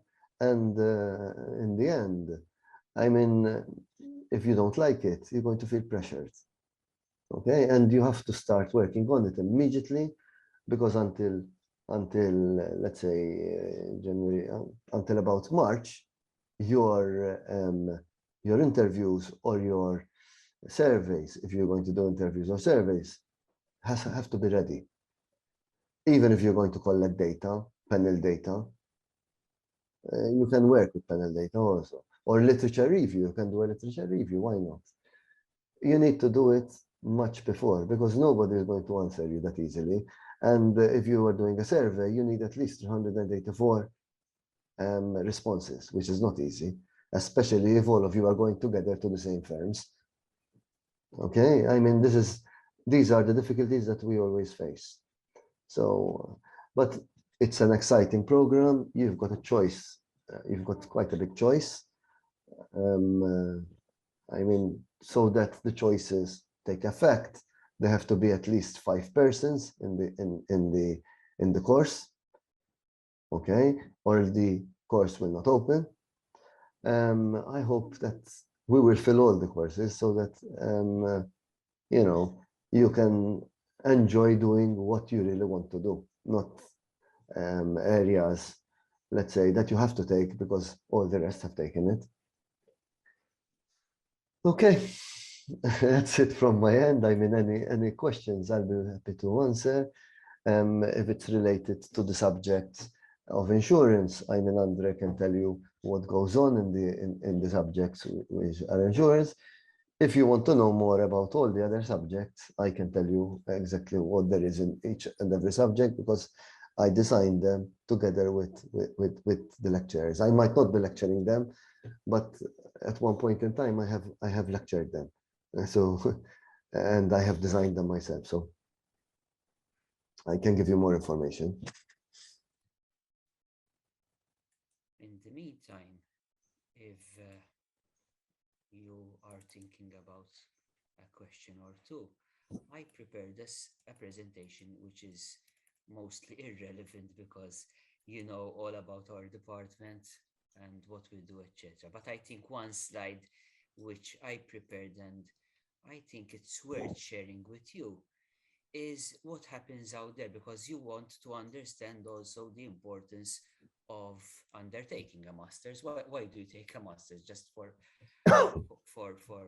you know, the prestige? Yes, for the prestige, for sure, but more than that, because out there it is a bit competitive, as you might have experienced. So the more geared you are, the more qualified you are, of course, will give you an edge into your career development, because at the end of the day, you are looking not only at a job, but you are looking at a profession, and you become a professional by undertaking. This should stop here. I can share this presentation with you and make it available later on. But this slide here should put into the sphere what you are going to achieve through a master's. Out there in the market, we need people like you. Apparently, this is timed, but anyway. It's not showing. I Wait, stopped showing. Well, no, it's fine. I turned you on the wrong place. What's happening is that it's No, it's good. It's good. It's good. Okay. What I wanted to say is that in the insurance market, we need people like you who are specializing in certain areas, in specialized areas. Professor Grima talked about past students who actually ventured into some specialized areas. there have been students who have also researched particular niches like motor insurance, for example, and the research has been taken on board by certain companies and actually applied it to their operations. So what you do at master's level can have an impact and have an influence on the industry, and that is very rewarding. My opinion is that now is the time to undertake advanced studies. Later on, in years to come, you will be occupied with so many things that the attainment of a master's qualification will lose appeal. And you will also struggle to try and fit your studies with your working life. So it's He basically hasn't got the white and hairs, so basically it's an we have hour to make never him get somehow white hairs. it's an hour never situation, and it is a very interesting time to undertake further studies because insurance has become very sophisticated. If you want ideas for titles, you can speak to me, to Professor Grima, to anybody, but surely I can also help you out, especially if your area is insurance, because insurance has become very innovative, sophisticated, very techy. We talk about tech today. So there are a lot of exciting topics that you can venture into and explore. So my advice to you is, if you can take a master's qualification, do so now. Now, because the industry needs you, they need professional people, specialized people, and there is also academia as well. Professor Grima has been talking about further research, getting into an MPhil or a PhD could also be a possibility, because at the end of the day, we will soon retire, judging from the white hairs. We'll soon retire, so it's up to you then to build a cohort of practitioners, lecturers, researchers, because at the end of the day, you are the future. Also, something I want to add to what Andrea is saying. Yeah, sure. I would like that, I mean, I haven't seen it yet, but the students themselves, that is why I've created also Malta Association of Risk Management. I've created Malta Compliance Association, and even other associations, which I was just talking up to somebody also about green finance and insurance, and KTP, also Kamra tal-Periti, which we're going to try and amalgamate them all under each other, like voluntary organizations. You've got the ASCS, okay? But we want a community, not only, for example, students, FEMA students, but even a community of people who want to discuss more about insurance and risk management, and about the other areas, insurance and risk management within every area, because even now, even the accountants and the economists are going to have to abide by certain rules which relate to insurance, relate to banking, relate to investments. Okay, today you cannot do any property. You cannot, if you're going to try and get a loan on a property, you need insurance. The insurance will need to now judge things on health and safety and ESG. They will need information. They already started asking, for example, environmental, I don't know what they're called, environmental, I forgot the name, but they already started asking for certain things, let's say, information about the environmental conditions within the houses, within households, let alone with the big investments. Okay, and property is one of the largest investments that banks do, that investors do, and that everybody does. And also commodity. Commodities is another investor, is another thing that reinsurers use later on. They use them in derivatives, they use them in everything. So the thing is, in the end, if you're going to touch with anything, the expense is going to be related to these areas. And they will need people with expertise in all these types of areas. So, I mean, these are areas that today they're considered, or else they were considered a few years ago. They weren't even considered a few years ago. Today, they are considered as professions, new professions, which are needed. Before, we wouldn't have found, for example, the need for health and safety officers. Today, we need health and safety officers on everything. If you're doing any type of job, you need to, let's say, get clearance from, I don't know, ISO, from certain standards. If you're an accountant, you need to do IFRS 17 today. And there are the SFRs, and there are the other requirements which are coming out like peanuts. So, I mean, this course won't give you the practicality, but it will give you the knowledge that you need to know. So to go and look up things, okay? It doesn't mean that you did this course and then you stop there. You need to keep on going. I mean, I'm continuously, let's say, updating myself with CPDs. So, I mean, I didn't just stop. You know, I got a PhD. Oh, I got a PhD in my area's derivatives. I do nothing else. I had to study IT risk management, which was not part of my course because they didn't offer it at the time. I had to study risk management, which wasn't offered as a course. I continued in derivatives. So, I mean, property also. So the thing is, you should find your niche. This is the base, okay, for you to grow. And then you say, look, this excites me a lot, and you know, the changes in the world. And then you decide, let's say, to continue taking CPDs and learning much more about a certain specific area. And that certain specific area can start off also with your dissertation, because you can start off with a research in an area which you really love. And I really wish you would do that, you know.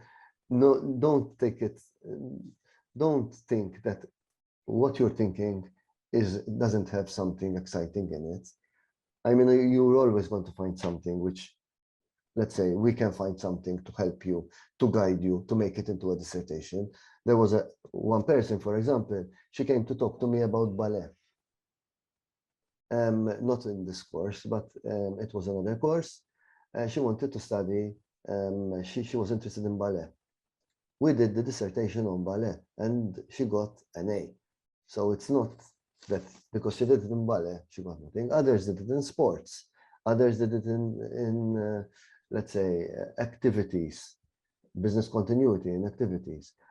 So you can do it on whatever you want, but make sure that you are happy with what you do, and that it will help you in your future career. Okay, today, I mean, you can specialize in many careers. It's not like in my time, either you're an accountant or a lawyer or an architect or else a doctor or a pharmacist. So, I mean, today, there are so many specializations that you can be a doctor, but specialize in a certain area, sorry. And there are also, nothing, Andrew, in your hand. No, just one last thing from my end. You are not going to be alone in this if you had to undertake this master's, because our department is very forthcoming. And as I said before, even if you need help with choosing dissertation titles or developing your ideas, please do let us know. We're all out to help you. You know me by now. I tend to provide a lot of support to students myself. And even if I am not, and I will not be your supervisor, I can still, of course, offer my experience, my knowledge, my expertise. I'll be very glad to support you all the way. So you will not be alone if you take your masters, and we can help you develop. No, we are young.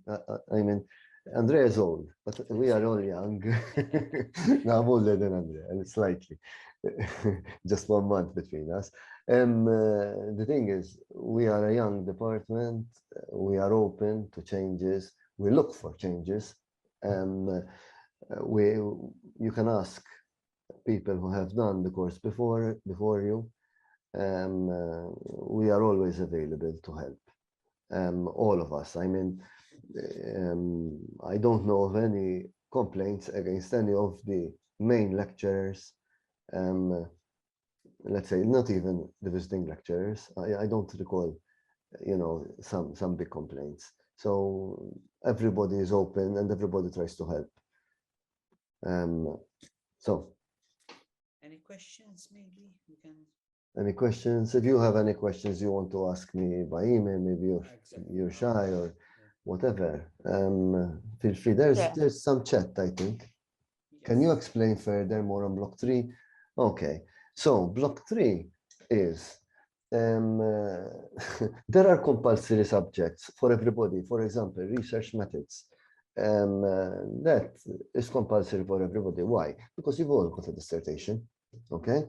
Now, that is block 3 is very heavy on statistics, and apart from statistics, it is heavy also on actuarial. So it's got some maths and statistics, not some, it's got a lot. On the course, if he comes, there are actuaries who are participating in the course, but there is also the head of the Institute of Actuarials. So if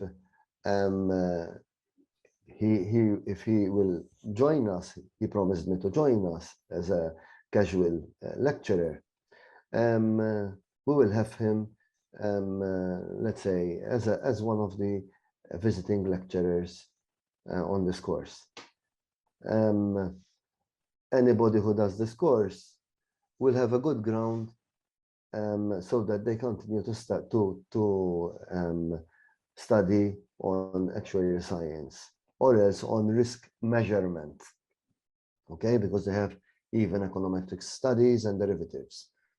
Having said that, if they are not actuaries and they don't continue on actuaries, they will be in a position to understand what the actuaries are offering and even do certain jobs which the actuary is doing.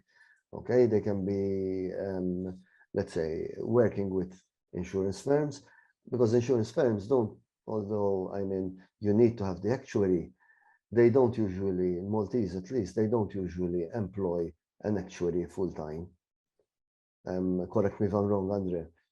It depends on the company. It depends on the size of the company. Companies do have an actuary full-time. Only one or two, exactly. Tens and thousands. But the other companies have to have an actuarial function. Exactly. Where of course you have to have some actuarial. Some mathematical knowledge, and but this will give you a stepping stone, at least, to be able to calculate and be able to do certain things, and a stepping stone for, doing the actuarial course, if you want to do the actuarial course in the future. It is quite a good stepping stone, and it is being taught by actuaries. So part of it is by actuaries. The others are they are knowledgeable on econometrics and derivatives, for example. Okay, but they are, I mean, for example, I am specialized in derivatives.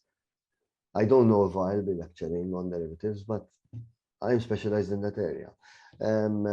Jonathan is, Dr. Spiteri is specialized on econometrics, so he'll be lecturing on econometrics. But maybe he will have help with someone else also. There is Dr. Cortez, who is an actuary, and then there is another actuary, Matthew, who is an actuary. He's got a master's, but he's an actuary, and he'll be lecturing also on the course. And then there is Dr. I forgot the name, but he is the head of the actuarial program.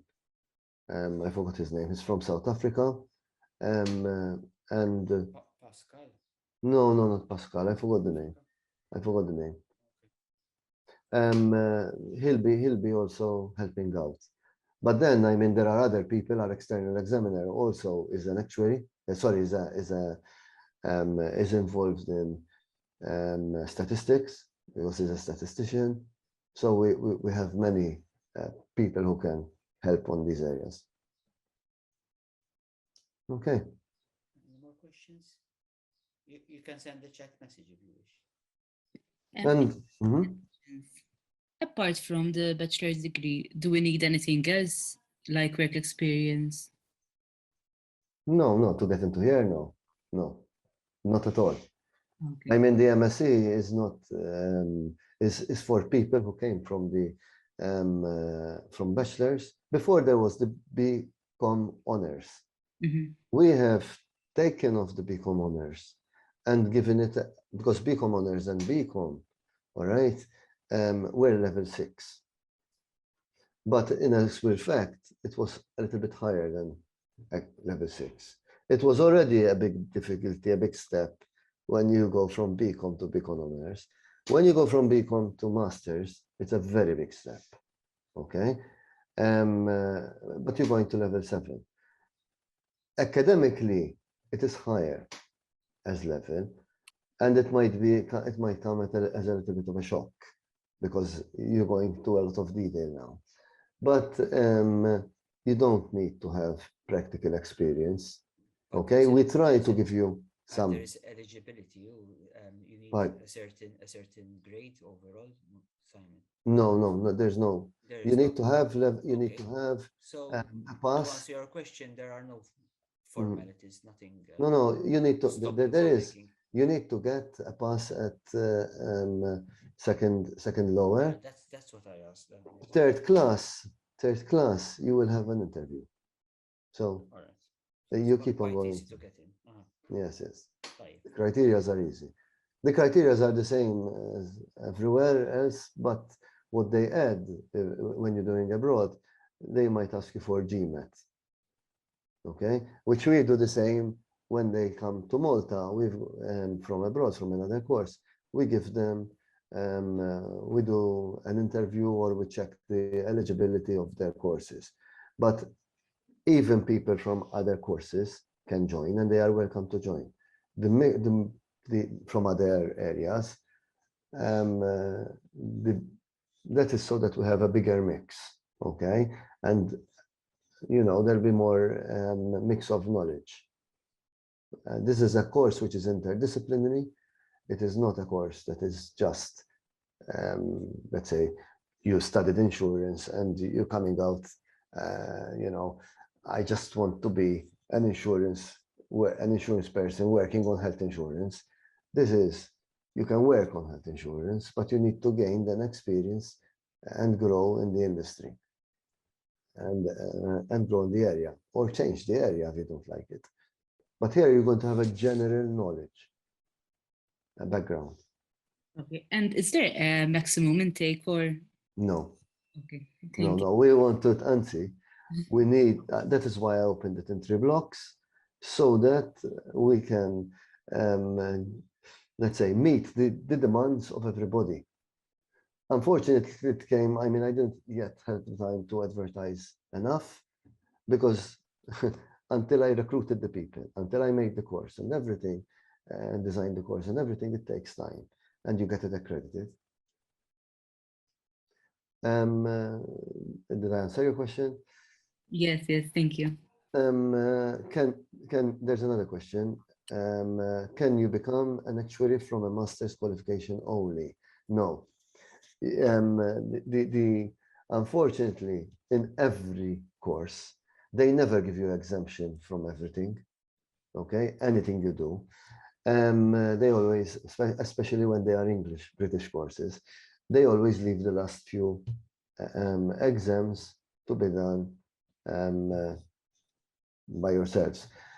This is not intended for you to become an actuary.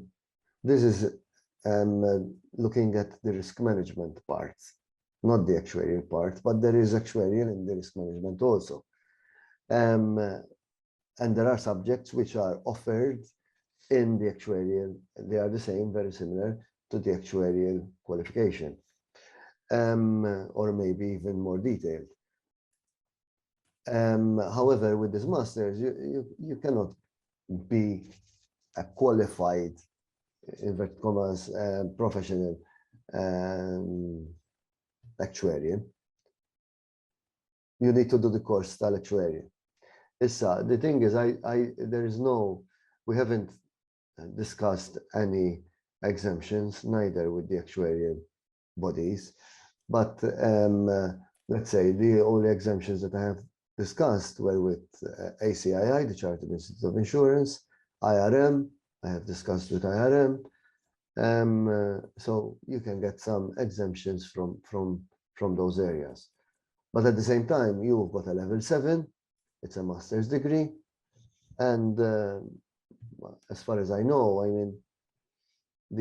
mean, risk management, you will have the professional certification in risk management. From any block, you will get that professional certification. So, and the idea is that that risk management, okay, becomes a profession. So it will be considered like as a standard that if you want to work in the area of risk management, we're hoping that we're trying to do this over whole of Europe. You need to have at least the standard of FERMA, the REMAP it's called, okay, the qualification of FERMA, which you are totally exempt from it now, okay, and this we are one of the first countries to be, exempt. There are 62 countries, and Malta is one of the first. And as universities, there are 5 universities which are totally exempt. I am also talking, because I'm the chairman of the education committee in FERMA. I am also talking to some universities in Greece, in Germany. Spain is accredited, Italy there is accreditation, and then there are around 20 institutes that can offer the course. But in their case, the accreditation, the exam is done at FERMA. In our case, we can do the exams ourselves, okay? And the more there are people who do the exam and get this qualification, the more we'll have power with the professionals and with IOPA, which is the regulator of insurance, and ESMA as we go along.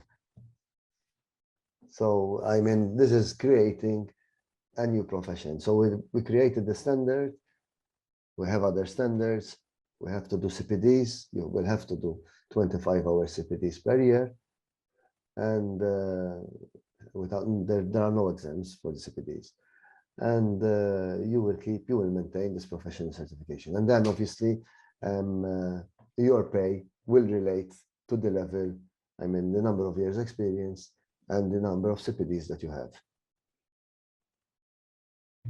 and the pays are quite good. Some of the students who have finished the course today, they are already on between 30 and 35,000. So, they started off with maybe 28,000. With the regulator, 28,000, I think, is the starting pay. With the banks, it's a little bit lower, it's 25,000. With the insurance firms, I think it's around 23, 25.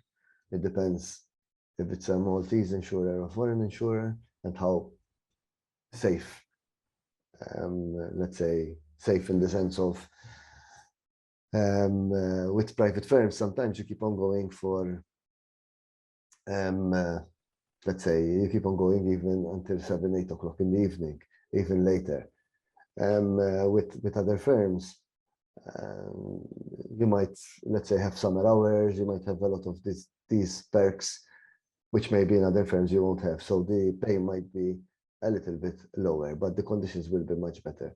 But don't look at the starting salary, look at the potential of the salary. That's very important. So that's why a master's would give you an edge, because you might start with 23, 25.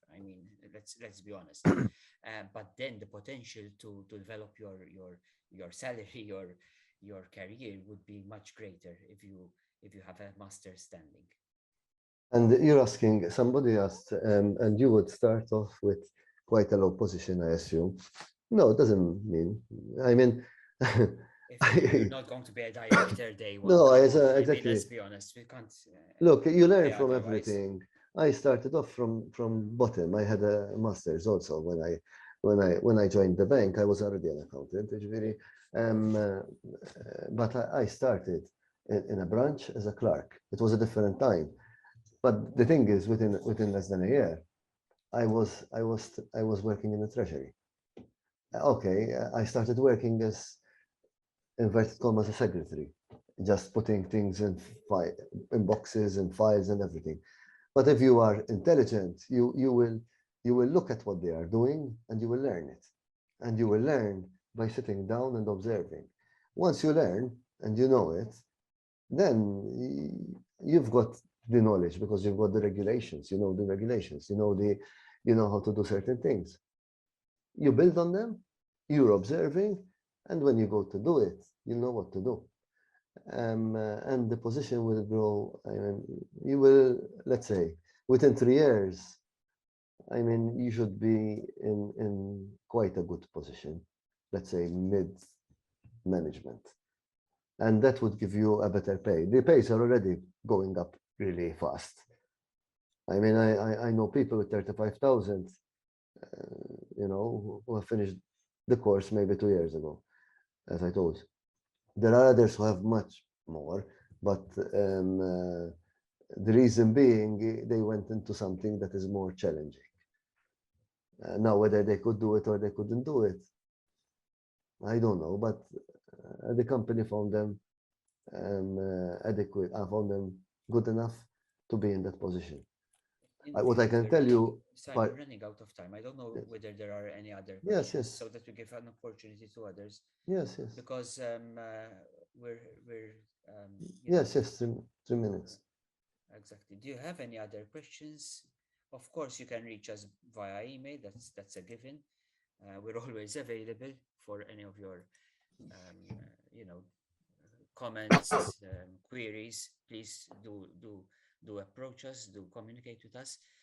I don't know whether you have any last minute questions before we wrap it up, because there's another question out of subject. Il-marki. Il-marki, no.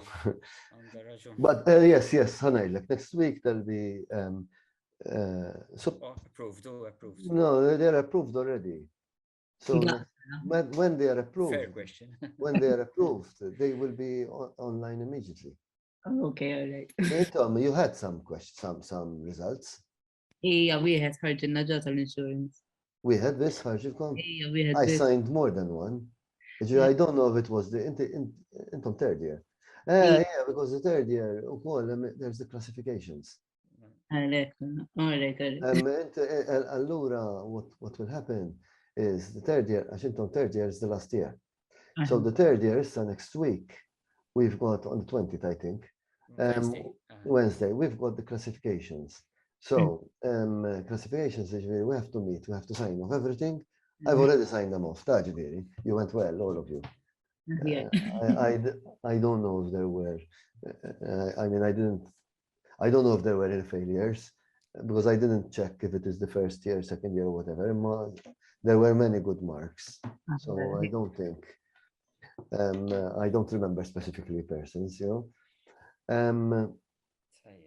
So what I'm saying is, I mean, you should receive them by next week. Okay. Thank you. Thank you for your interest. Thanks for joining. All the best, everybody. Thank you very much. Any more questions before we go? But we've got 5 minutes.